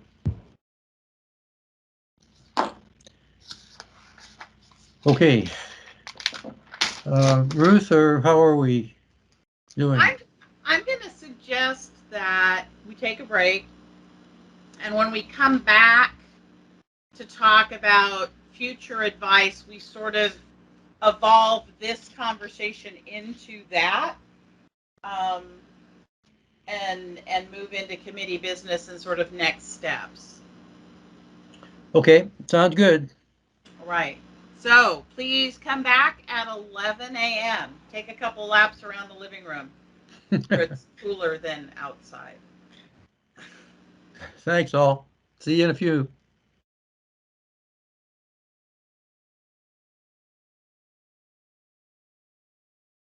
Hey, Tom, Yes. this is Chris. Hi, Chris. In past years, long before I was on the HAB, in the Budget and Contrast Committee, has there ever been a discussion on milestone M36 in the TPA? It requires DOE every 3 years to prepare and submit to EPA and Ecology a detailed report setting out the life cycle scope, schedule, and costs for completion of each and every cleanup activity at Hanford. No, we've not discussed that. I don't know about that one. Boy, it would sure be nice.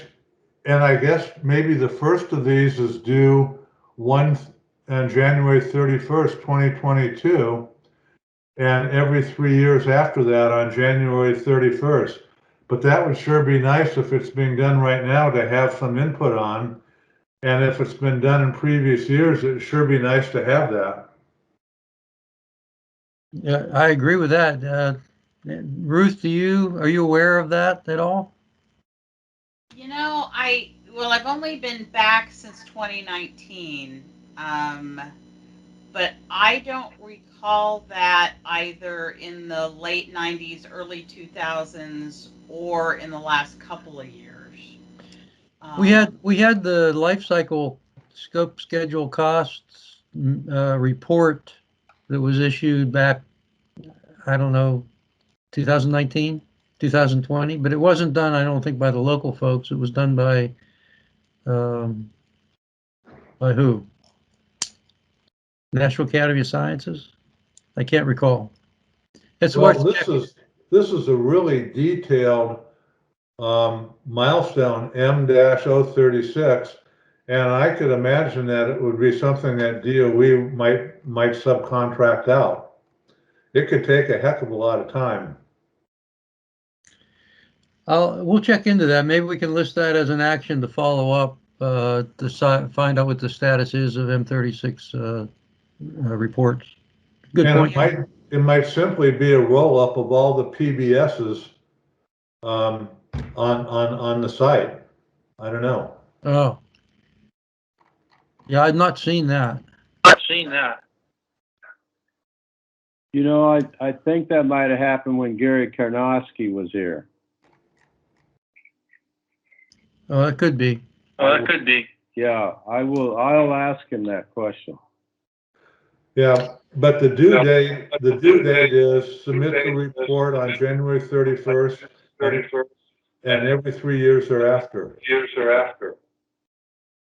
Can you have something to send to us that we can see it, or? I'll cut and paste M36 and I'll put it in Teams. Oh, perfect. Thank Or you. if I can't, I'll send it to Ruth and Tom and they can send it out. That works. Thank you. I'm going to mute folks to clear out the echo here. It's not personal, I promise.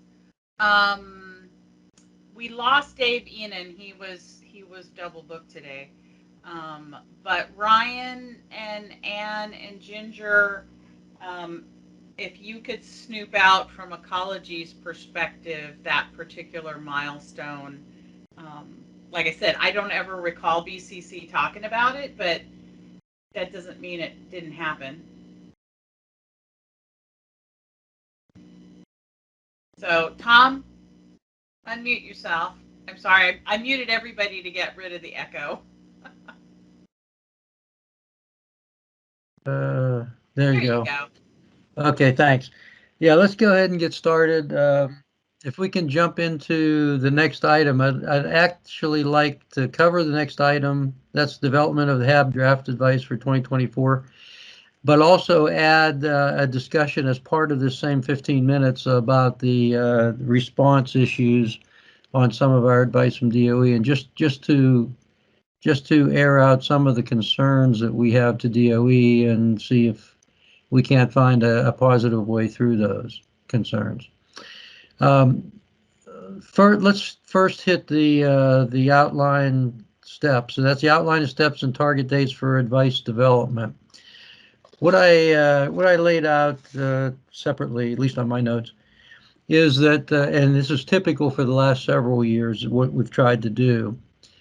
In the December timeframe, typically we have a HAB meeting in December, and I think we do also this year.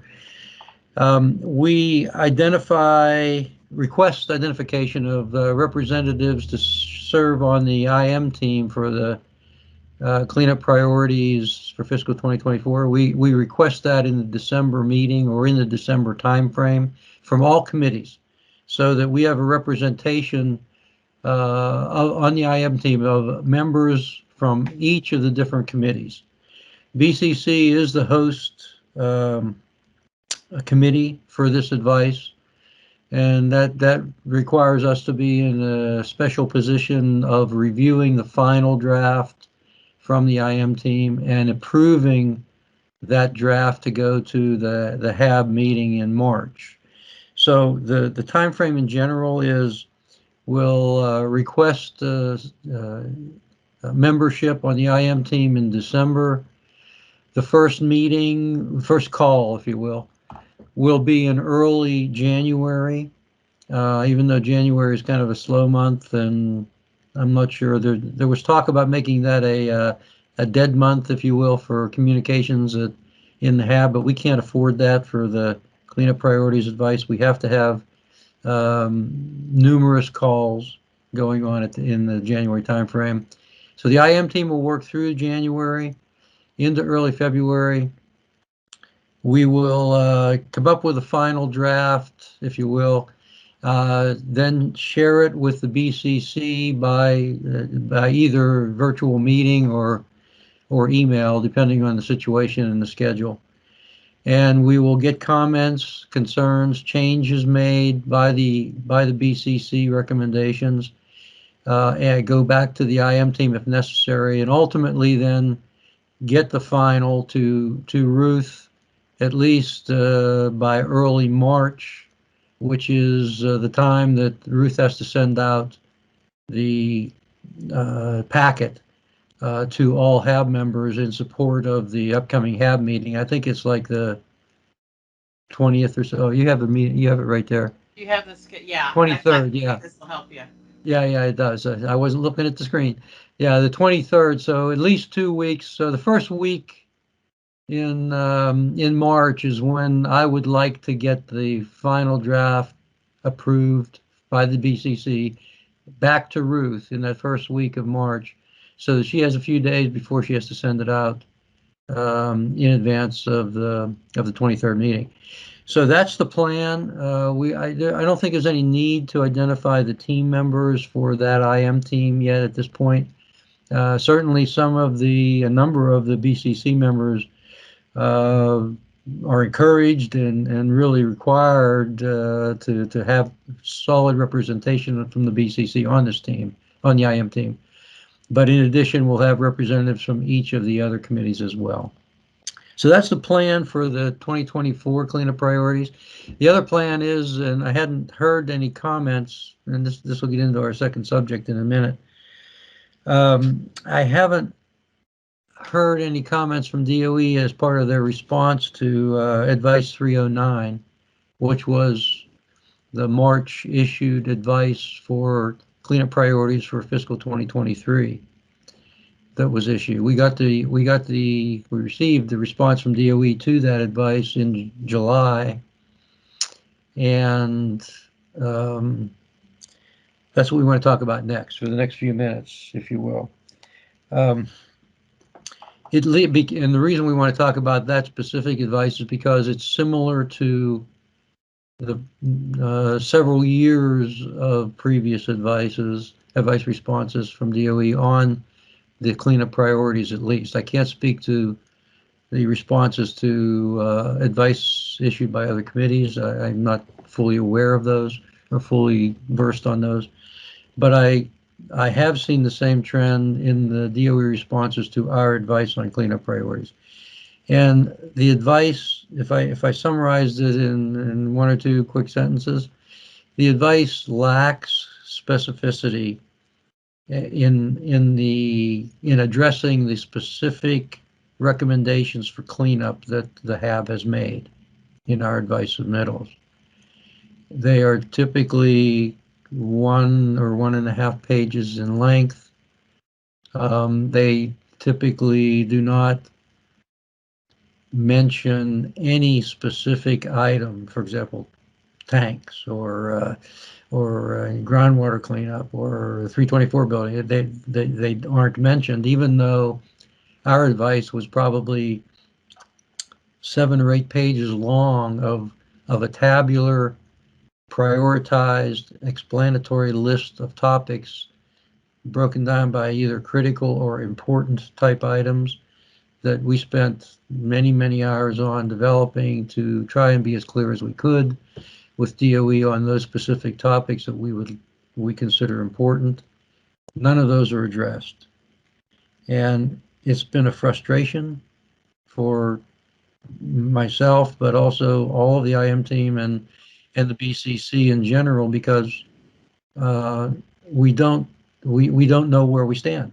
We don't know how our advice is being used, because there's no information provided in the response that would indicate that. And we often have questioned in discussions, why are we doing this? Is it worth it? Is this advice, which has been a staple for the HAB annually for many, many years, is this advice being used? Is this advice worth the effort to DOE to receive it?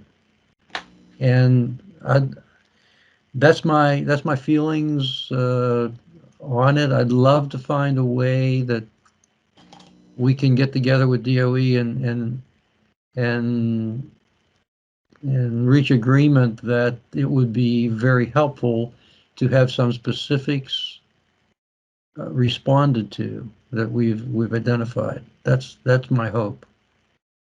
But I'd like to hear your feelings as well from the BCC particularly. What are, you've seen the advice, I think, the advice response that we received last month from DOE against the one that we sent in March. What's your feeling? Anyone?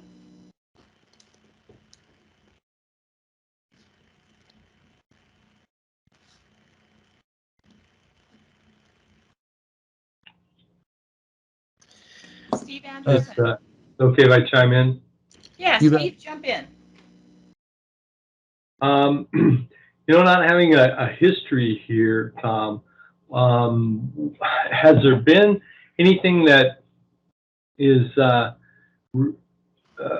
kind of points to a change in the HABs, how they're viewed by DOE? I mean, I know we kind of check a box in a certain way for them in terms of just involving, and we do have outreach to public involvement. But why do you think that is? Why are we just getting kind of a kind of shuffled off, shallow response here? Do you have any ideas? I mean, Well, that's an interesting point, Steve, and I appreciate you bringing that up.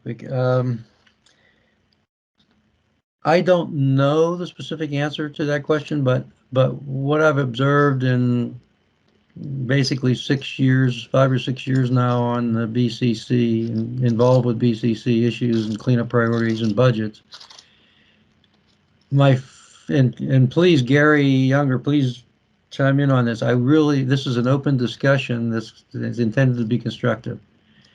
My feeling is that DOE over recent years has not appreciated the BCC's push for budget information, which they feel they cannot provide because of their direction from headquarters. And they have even, in my opinion, have even shied away from attending meetings, BCC meetings or BCC calls. They don't like to hear the same arguments. They have a concern about our continued interest, if you will, and push for budget information when they can't provide it. And in addition to that, the cleanup priorities, DOE has requested numerous times that the HAB provide a ranked list of priorities for our cleanup activities. And Jacob mentioned that again this morning, and I understand that. The HAB historically, and this goes back 25 years or so, has historically refused to rank priorities between all the committees in one ranked list because it minimizes and casts a competitive nature of priorities between one committee and another, and we've always, as a HAB board, been hesitant to do that. All that said, my feeling is DOE does not have a positive impression of the BCC activities. Not so much personalities, hopefully, and nothing like that. I think it's the environment that we find ourselves dealing in. That's my feeling. And I'd love to hear DOE's perspective and TPA's perspective on that same question. That's what we're trying to resolve today with this open meeting. This open meeting is meant to address that kind of situation. Gary, you want to jump in, or you want me to pick on ecology first? Ginger's in queue. Let's go to Ginger because she raised her hand. I volunteered. Hi, Steve. Okay, and then we'll come back to Gary. I don't know, and this all started turning before Gary took this job, and I do know that the previous administration had it out for any kind of citizen board. So the ship's been turning for a few years in the anti-public engagement, undermining public engagement in the previous administration. And I guess it just will remain to be seen whether it turns back to a more favorable position. I did think it was very interesting and quite pertinent, and I agree with her comment yesterday that Marissa Merker made in the Tank Waste Committee, that it was antithetical to be saying that DOE's saying that they want more diverse participation, more diverse engagement. They want to start addressing the environmental justice community, but the fewer meetings we have, the less likely that will do anything more than check a box, because those people will not be able to learn Hanford. The learning curve is steep.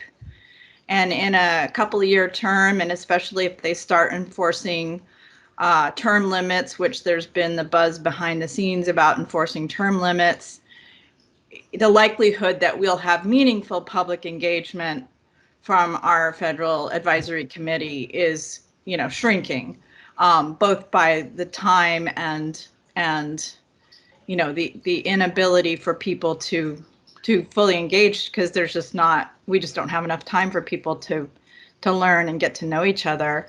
And so, I haven't heard statements about that from this administration. And like I said, and this is kind of me, but I mean, it was pretty obvious what was happening over the last couple of years. Hopefully the ship will turn back towards more real public engagement and transparency. And we'll just see. And I'm not blaming any individuals locally. I think that a lot of it came from the top, and they're doing what they were directed to do, and their hands are tied. So that's where I think how we've gotten to this position, Steve. Gary?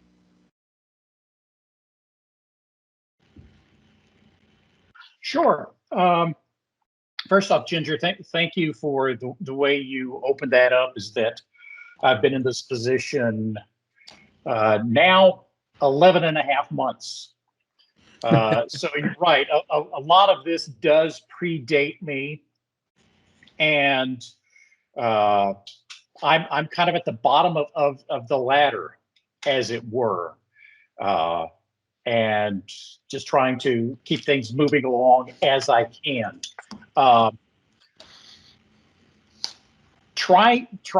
Trying to get good public involvement is difficult on a good day, and it's not possible to satisfy everybody.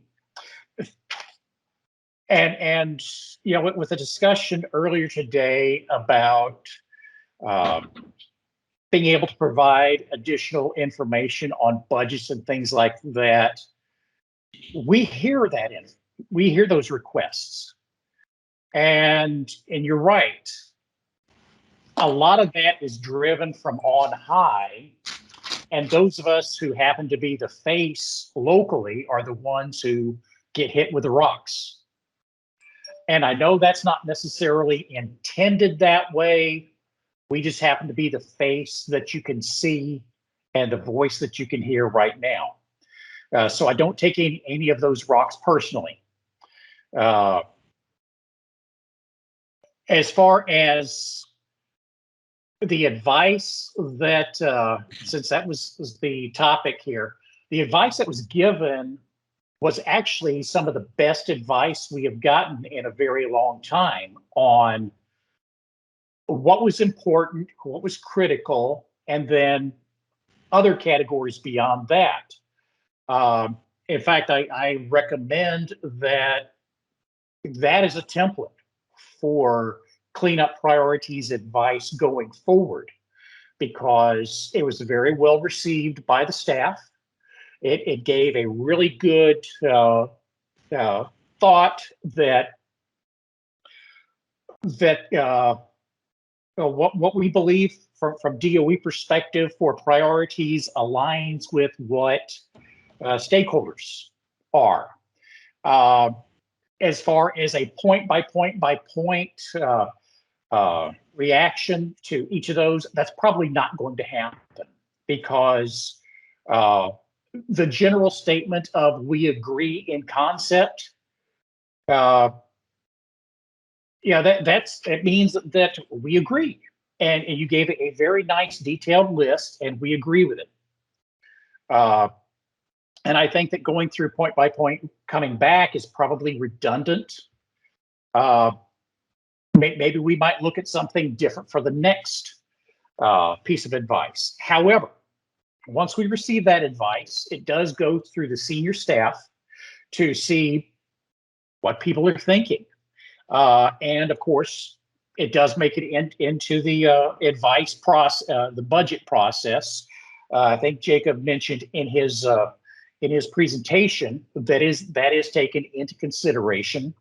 We can't assign dollar value to that, within that advice, but understanding what's more important to the public kind of helps inform DOE. Are we going the right direction? And based on the advice, yes, it does look like we are kind of aligned on that. As far as sharing the information, I'm trying to be as transparent as I possibly can, once again recognizing I'm the low guy on the totem pole. And I'm certain everybody's been in that position at one time before. And you do the best that you can for the person who signed your paycheck. And that's as much as I can say on that before. But I'm doing the best that I can. I was given a very tough job a year or so ago, and frankly, I actually kind of like this job. As crazy as it sounds, I kind of like this job. This is it's a culmination of about 30 some odd years of experience with direct public input, and it's kind of like a battleship at full speed. Heading through the water, everything's ready to go, and trying to make some turns in it takes a little while. So I appreciate a lot of the patience that the HAB has shown me in that. The only thing I can say is we've just got to keep talking. And, as far as budgets are concerned, we really can't talk about dollars until the White House puts it out. And we share what the White House says we can put out. We want to provide more. The information that we give out is what we've been told we can give out. And as I mentioned earlier, it's entirely possible that within this construct, that's something that we just have to deal with, but in order to make that change, it may have to go outside of this construct. With direct input to political leaders saying, we want something different, and that change may need to come externally. I know I've kind of rambled a little bit, but I hope I've at least answered one or two of the questions. Gary, we appreciate all of your help that you've offered and continue to offer. I never knew you were a masochist, that you really enjoyed this, but that's okay. We've got. Well, it is kind of amazing with some of the groups. Hanford, we average 1 or 2 years per person who sits in this seat. Most of the other citizen advisory boards, there are people there who are there for 10 years or longer.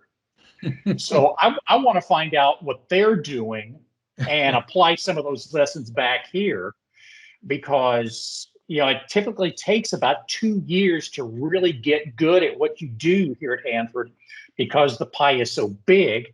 I'd like to be around for a little while longer. I hope Carrie doesn't tap on my shoulder and say, your time is up anytime soon. But yeah, this is a tough nut to crack, but you're right. But I am a combat veteran, so I do happen to have a Kevlar helmet in my my old Army box. So if I need to break that out, I can do that. There you go. All right, I have Chris, Susan, and Dan Solitz with questions and comments. Chris, you're first. I have three kind of, I guess, reflections on the advice that we presented upward to DOE and Ecology and EPA, and the response we got back from DOE. And these are kind of reflections, really. I think first, we took a lot of the information for our advice from the latest DOE 5-year plan. And DOE really did not prioritize their work in that. This is number 1, this is number 2, this is number 3, this is number 4. They did not prioritize in the public meeting on FY23 work priorities. These are priorities, and there was a list. And so I think we did the right thing by not trying to prioritize work ourselves, but instead listing it as critical or important. And I think that's something that we should continue doing. So that's one reflection. The other reflection is, I thought the response that we got back from DOE was pretty perfunctory. Kind of disappointing in its shortness. But then as I thought about it, I said, well, we took a lot of the priorities, critical and important, off their 5-year plan, and we put them in. We said, yeah, we agree that this is important or critical. So maybe it's not surprising, as Gary said, that they responded back and said, yeah, we agree that you agreed with our work priorities, and didn't go into any more detail. So maybe we couldn't have really expected much more than that, even though we would have liked to have had some maybe more detailed feedback on individual items. My third reflection is, it would be really nice to know, or really nice if our work priority advice moved upward along the budget chain to DOE, EM, or maybe to OMB, to say, hey, this is what we, Hanford, coming from DOE, want money for, and all of our citizens advisory groups, as reflected in the HAB, also agree with this, and here's their letter and advice to us. So it'd be nice to know if this moved up the chain somewhat, so not just having input to local, but what we think is important is moved up, so that people higher up in DOE and administration get a sense of what the public here at Hanford is thinking also. So that's kind of a third thought, and maybe this is something DOE could do, is take our advice and append it along with any paperwork that they move up the chain to headquarters or to OMB. So that's that. I'm done. Thanks, Chris.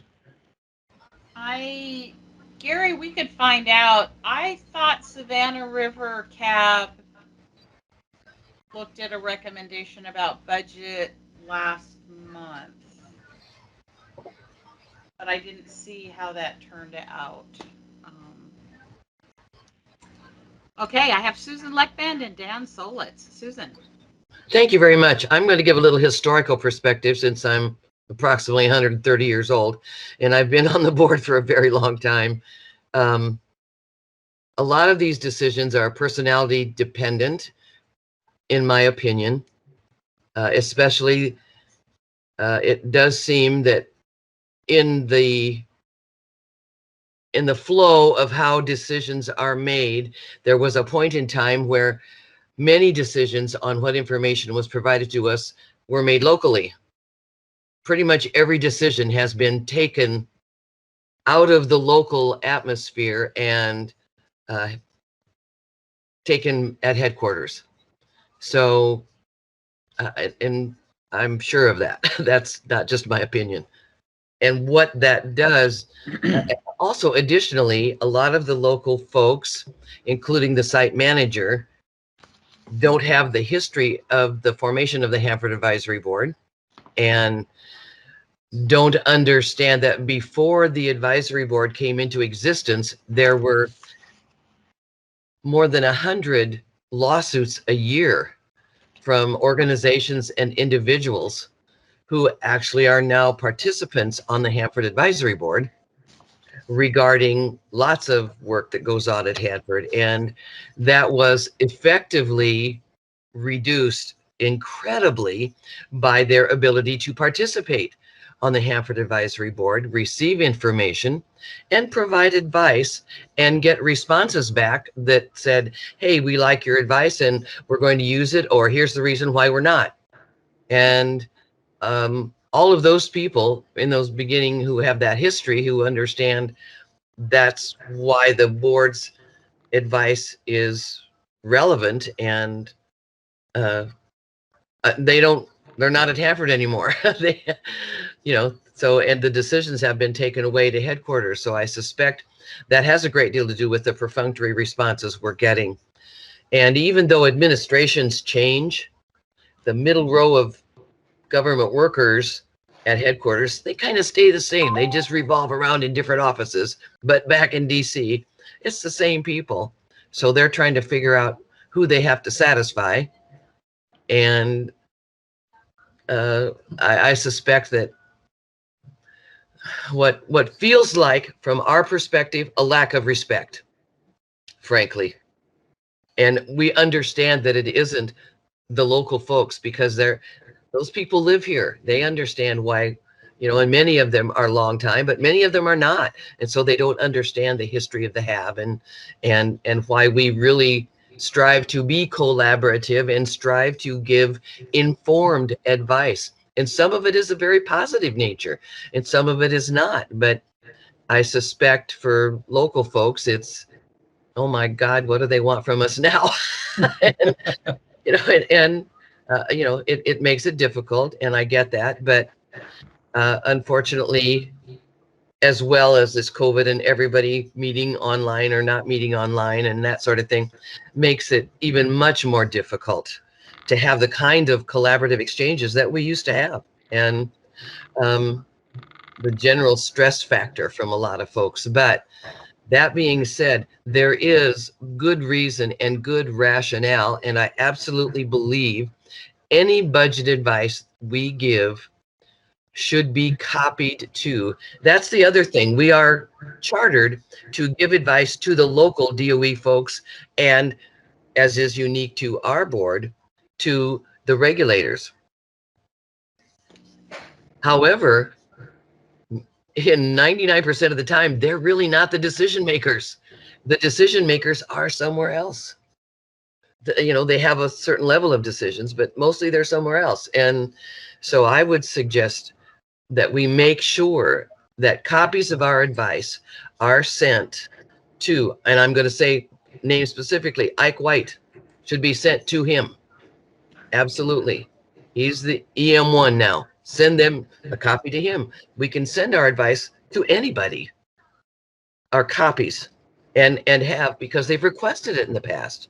Send it to them, and look at, and hopefully we can help local DOE folks understand that looking at our advice through a different lens, rather than, oh my gosh, they're critical of what we're doing, but look at it from the lens of, here's what people are thinking. We need to pass that information to those people who really are decision makers.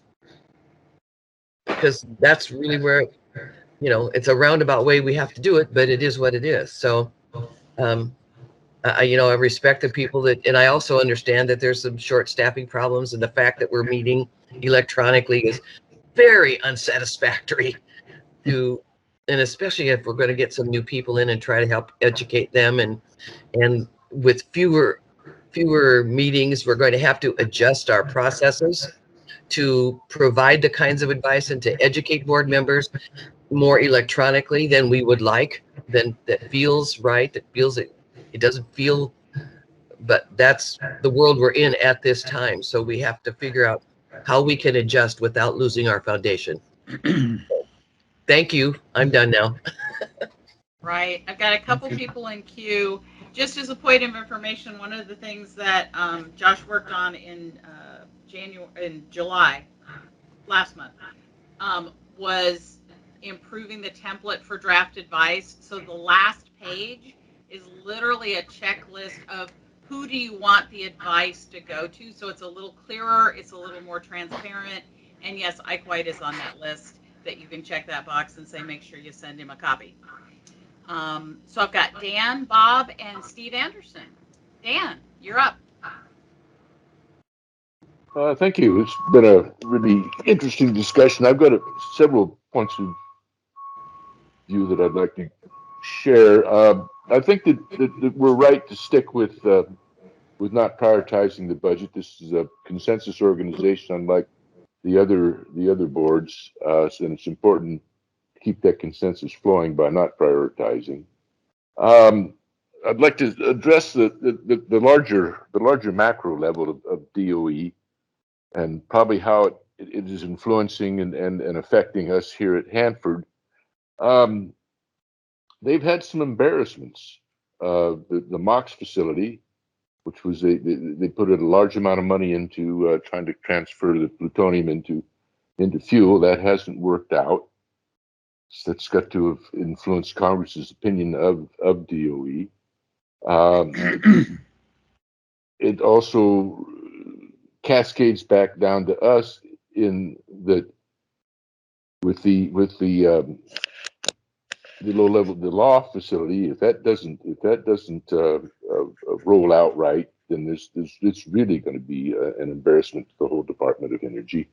And so the leadership is putting all, if not everything, and almost into rolling out those melters and making that system work. The larger back to the macro level, the DOE is also charged, starting with the Obama administration, refurbishing thousands of weapons. I think they've done 8 so far. This affects us in that the material, the infrastructure and the material for doing that will end up in WIP ahead of us. So there's a lot of turmoil and difficulty at the macro level with DOE, and their natural reflex is to kind of head towards that and tighten down on stuff at the local level. And so probably the most appropriate response is to address personally our comments and interests in that to Congress, sort of work our way around that. Otherwise, we're going to be stuck in this pattern for the foreseeable future, unless something breaks at the presidential, at the executive, or the congressional level. So I don't expect things to change unless things change at the top. Anyway, that concludes my comments. Thank you for listening. Right, Bob Suyama and then Steve Anderson. Bob? Yes, I wanted to kind of build on what Susan just said, and also some comments that were made yesterday at the Tank Waste Committee. Susan talked about in the past, before the HAB, there was all these lawsuits, all these organizations that were taking DOE to task, and the HAB actually resolved a lot of that. Yesterday, we heard about the desire, the executive order to have diversity, but at the same time, we're getting squished down and not having the same amount of opportunities to have meetings. And that all, to me, and I think we talked about this yesterday, I think the board needs to put out a piece of advice that talks about the history of the HAB, so people can understand why we do provide a real function, and talk about how we have fewer and fewer opportunities for our membership to become informed and knowledgeable about what's going on site. And the only way we're going to provide informed, actionable advice that that's going to be valuable to people is to have more meetings and to get the information. I've been listening to what the BCC has to go through getting information, and I thought the tank waste was fighting for information, but it looks like we get a lot more of the material that we can base our advice on than the BCC does. So I would recommend Susan and maybe some others and I could try to write down some of these key points and get the people that do make decisions knowledgeable of the fact that we are really helping them and giving us the resources to have the meetings, have the presentations, learn the information that we need to provide good advice. Thank you. Steve Anderson.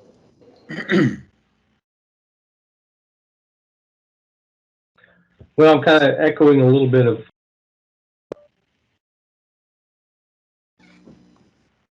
Make sure you're off mute.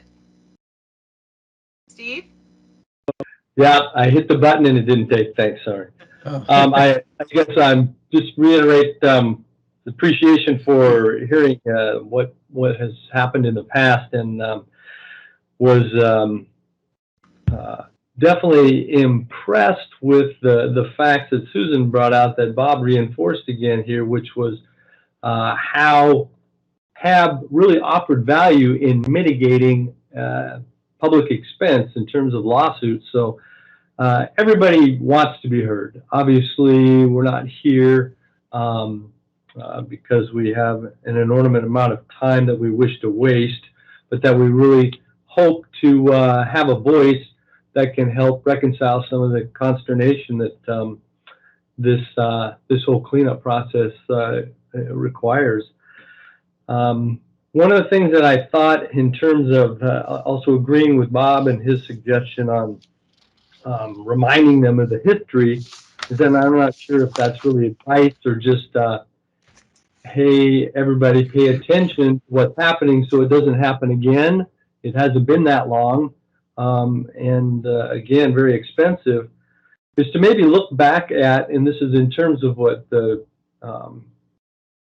we're asking for, which is how budgets and money is spent, is what has the historical spending been, and do we really have an idea of what historically has been spent and on what, as a way to maybe turn this thing on its head. And this, again, I'm just kind of talking out loud here, is if we don't know specifically what the dollar amount is that's coming in and where it's going, history should provide a little bit of a pathway as to what's been done and how it's been addressed. And if we can look at and align ourselves and our advice based on some of that historical spending, I'm sure we could come up with a pretty clear pattern as to where it's going to be spent in the future. And if we can make sure that people in a politically correct position to actually have influence in this spending do see it, there could be some real positives that come out of the difficult task that DOE has in what do we spend our money on, and where does it go, and what do we expect the results of that to be. So that was my only thought, was suggesting maybe let's look at what that path has been in the past in terms of spending, and maybe gain some insights as to where that's going to go, and come up with our advice based on maybe not 100% of the budget and the direction of that budget, but I'm sure we're kind of waffling around maybe the top 10 or 20% that we don't know whether we're going to get or where it's going to go. But the rest of it should be pretty clear. Here are the elements of required concern for public health and safety that will give the public the clarity of seeing things happen in a reasonable time frame with reasonable budget. As much as that's kind of a doesn't even make sense, reasonable budget, but you know what I mean. Thanks. Tom, I suggest that one, we get you off mute, and two, we spend our last 15 minutes or so making sure we understand what next steps need to happen as we go forward. And Josh is taking notes. Right. Yes. Okay. I think if we've gotten everybody addressed in queue, I think we have about 15 minutes left. We have two topics to yet cover: the HAB work plan, quick review, and just identification of the potential future topics for advice items. And I think I can hit that fairly quickly from what our discussion has been today. So let's look at the HAB work plan. If you can show that for us. Get it up. Keep talking, and I'll pull it up. We only have about 4 specific items listed in the current plan that I think is planned on being approved in September by the board. I think that's the plan. Correct. A lot of effort has gone into this. Yeah, there you go. The first item is the cleanup priorities, as we've talked about, and 2 sub items there: the 2024 cleanup priorities, and you'll see in the far right column that's intended to be advice for that point. And the second bullet: conduct an advanced discussion prior to the public meeting on the 2024 budget submittal. We attempted to do that this year, but timing didn't quite work, and it's been an odd year. The DOE has tried to support us on that, but we're having this meeting instead of that advanced meeting before the public meeting. So we attempted to cover that this year in this way with this meeting, but in future, we're pushing to have an advanced meeting prior to the public meeting that DOE holds in order to better address our issues at the public meeting. That's the theory there. That's the intent there. Second point, 2022 update to the DOE 5-year plan. We of course don't do that, but we'd like an update of information on that from DOE. And in fact, what we're hoping for and expecting, if you will, is in the first quarter of 2022, we'll see that updated version, and that's what we'll use, at least in part, to develop our next advice on cleanup priorities early next year. The third item, several points there. This is regarding contract structure. Sorry. The first sub-bullet: specifically defined cleanup scope. And I'll read through them. Approach in contractor proposing and DOE approving accelerated scope. These items are issues related to the indefinite delivery, indefinite quantity, and indefinite schedule. Is that right? IDIQ. Indefinite delivery, indefinite quantity. Yeah, delivery and quantity, right. So it's tied to the end state contracting approach, the IDIQ approach. The DOE has placed contracts with now at Hanford and other places across the country. So these issues are related to that, and there's been a lot of concern within the HAB and some within the BCC as well to actually see how that's working, because we're concerned that if DOE doesn't manage that very aggressively and well, we're going to be losing ground on Hanford cleanup and wasting money if we're not careful. So we have an interest in that for sure, from the HAB perspective. The third sub-bullet: approach of contractors for workforce transition, which was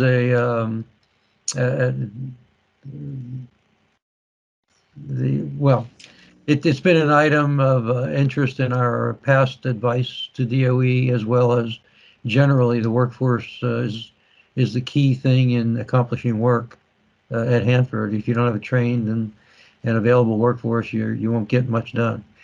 And fourthly, discussion of contract transitions associated with the IDIQ. There are some issues involved with that. So we're thinking, in fact, it doesn't say, it says a potential advice in the right-hand column. I've listed that as one of the several advice items that we want to consider in the VCC, that in the near term, in this year yet, we want to decide if we're going to pursue that advice topic and get approval from DOE to pursue it from their perspective, and then follow up with it with actual issuances of advice. So that whole number 3 topic is associated mainly with IDIQ activities. And then fourth, activity building block and integrated, that should be activity, I think. Activity building block and integrated priority list for 2023 budget. We've already discussed that at length in this call and in numerous other formats in the past. Those are the documents, the 2 documents that we're most interested in getting detail on. And because it has budget information, it has DOE priority information, and it lists the tasks in high-level detail in terms of specific activities. So we'd like to get that. We've covered that already. We're working to get that with the table that we presented and discussed earlier today. We're not there yet, but at least hopefully if that table approach gets accepted, at least we'll have some of that information prior to the execution year, if you will, prior to the current year of the fiscal years. That's what's in there now. That's what's presumably going to be offered to the HAB for approval in September. Do you see any recommended changes that you would, or additions that you would strongly feel should be in there? And I have to say at this point it might be difficult to change this, but I'd like to hear if you have anything else in that regard. Hey, Tom, this is Gary. Hi, Gary. Yeah, I want to let you know on bullet number 2, we are in the process right now of updating the 5-year plan. So the timeline in a very high level sense is that we expect to be able to finish that at our level probably within about the next 30 days or so, send it on to headquarters for review and approval. And then we will bring it back down probably November, December timeframe for comment and input.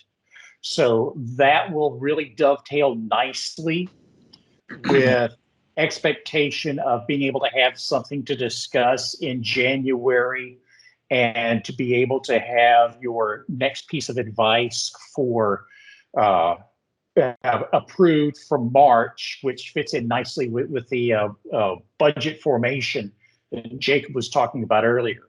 So yeah, just wanted to give you kind of a heads up that that's all moving. That's going to dovetail sweetly with what you have right there. That's great news. Thanks, Gary. There also was a request yesterday to add basically annual updates for the 5-year plan and the EM 10-year strategic vision for all of the committees. So committee work is in that context. Okay. That request was made yesterday at the Tanks meeting.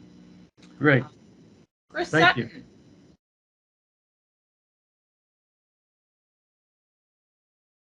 Are you there, Chris? Chris has frozen, it looks like. Chris, can you hear us? There we go. Yeah, I have a comment on item number 3. And I'm using CPC Co. as an example. While their contract is lumped under an IDIQ, in practice, what it really is a firm fixed price task order. Because for each scope of work now and going forward in CPC-Co, they have to write a proposal. And DOE will complete with justification and funding, and DOE has to agree to fund that proposal. That's for each scope of work going forward. So they don't get a lump of money. Whatever money goes to CPC-Co then is distributed among those proposals, but you have to write a proposal. And my understanding is that both CPC and DOE now is struggling somewhat to understand how to work with these task orders, how to fund the task orders, how to approve them, how to write them.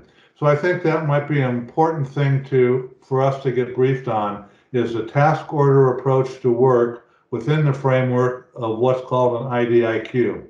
Now this is just for CPC-Co, and I don't know how HMIS, how their contract works or what's intended for the ITDC contract in the future.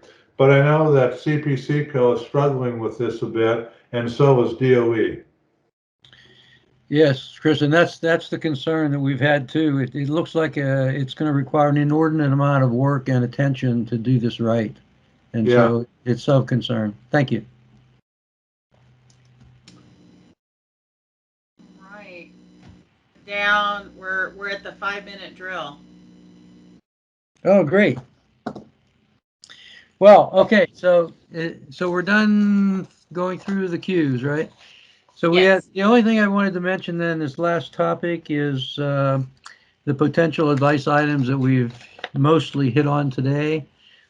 I've just added a couple here in the last discussions, but I have 4 of them. One is potential for advice on DOE advice responses. I don't know if we're going to proceed with any of these. We have to investigate these more, but we'll have to get the BCC involved with making a decision in our next BCC call, if you will. I'm not sure when that's scheduled yet, but we'll have to arrange that.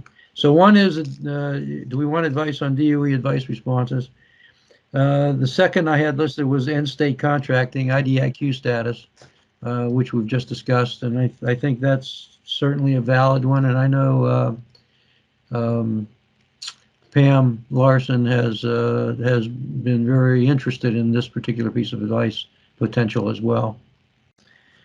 The third is advice on budget data sharing. I wrote that topic down, meaning referral to the table that we talked about earlier today on what can be shared when on budgets, but making it clear, as Jerry pointed out, that this is an interim step, if you will, and that we really want to see much more flexibility in sharing actual detailed budget data from the standpoint of the ABB list, the IPL list, and any other format that we have. That's the third potential item. And the fourth, I think Bob just mentioned it and several others a minute ago, we may want to have some advice on explaining the value that HAB offers to DOE over the years and continues to do so, and therefore advising that we need support to continue that and expand, if you will, that support through more meetings, potentially more funding, more access to information, whatever we decide to say there. But the idea is, this is the value we add, and this is why we should be expanding our efforts instead of contracting. Those are the 4 I had.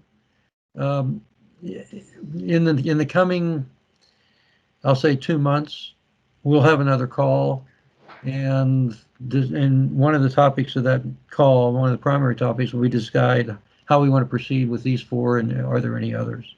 So please keep those in mind, and please feel free to volunteer for any of those as we go forward. Your help is always appreciated. Any other topics before Ruth closes the meeting? I think you give me some power. Yeah, Tom, You sent out an article on the EM liability. Yes. Is that something that's worth discussing? Uh, Or as a topic going down the road a bit? Well, that's a good question. What Chris is referring to is I sent out I think a copy of a document that lists the EM liabilities and shows Hanford is very high in that in the EM scope of in the EM world and in the DOE world. Liability at Hanford takes a huge chunk of the liability in total. And to us, that should mean increased funding, increased attention, increased whatever surveillance and activity to address that liability. It is something that we might want to list, but we'll list that in terms of. I'm not sure how we'll formulate that into an advice item at this point, but it is a valid area of concern and interest. So let me. We hit high noon. Hang on. It's Emmett. Okay, so I just muted. Dadgummit.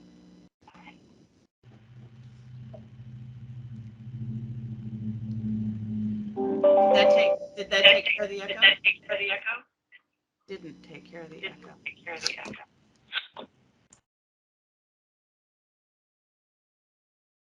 Okay. We're just gonna have to tolerate it, I guess.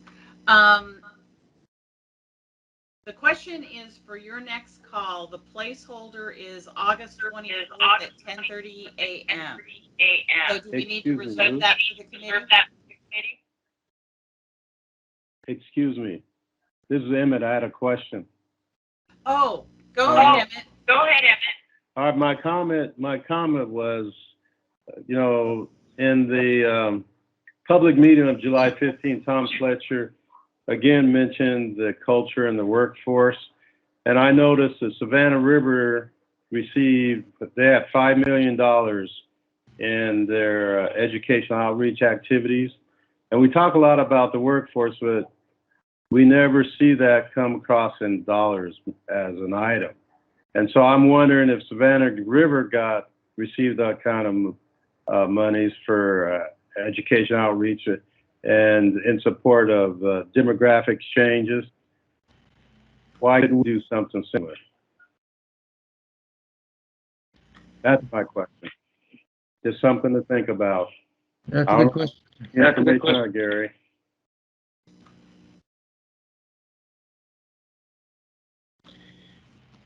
Yeah, that's a good question. I mean, I don't know. Go ahead.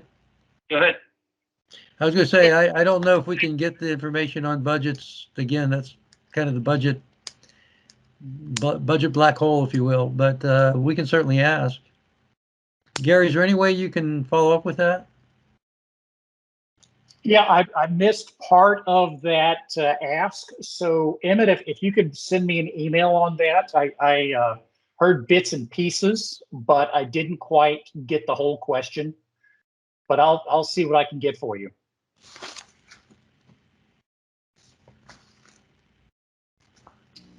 Right.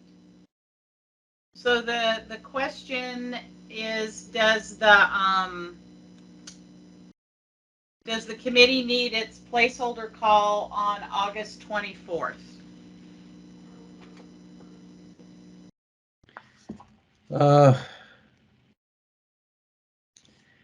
Ruth, let me get back to you on that. My planning is I'm gonna be gone until like the 22nd or something, but I'll have to get back to you. I think if it works for the team, I think that's okay. I'll make arrangements to, be involved.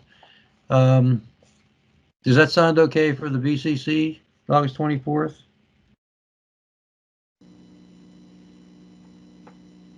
That's the regular timing for the placeholder. All right. Well, I'll tell you what. Why don't we plan on scheduling a call for that time, and I'll give you a couple agenda items to pass along. Okay.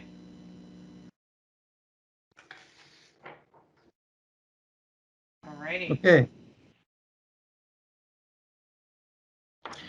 Well, I can't think of any other way that I'd find spending 3 hours in the morning more enjoyable than this. So thank you all for participating, and hopefully we'll talk again soon. Masochist. All right. Thanks, guys. Enjoy your lunch. Thanks.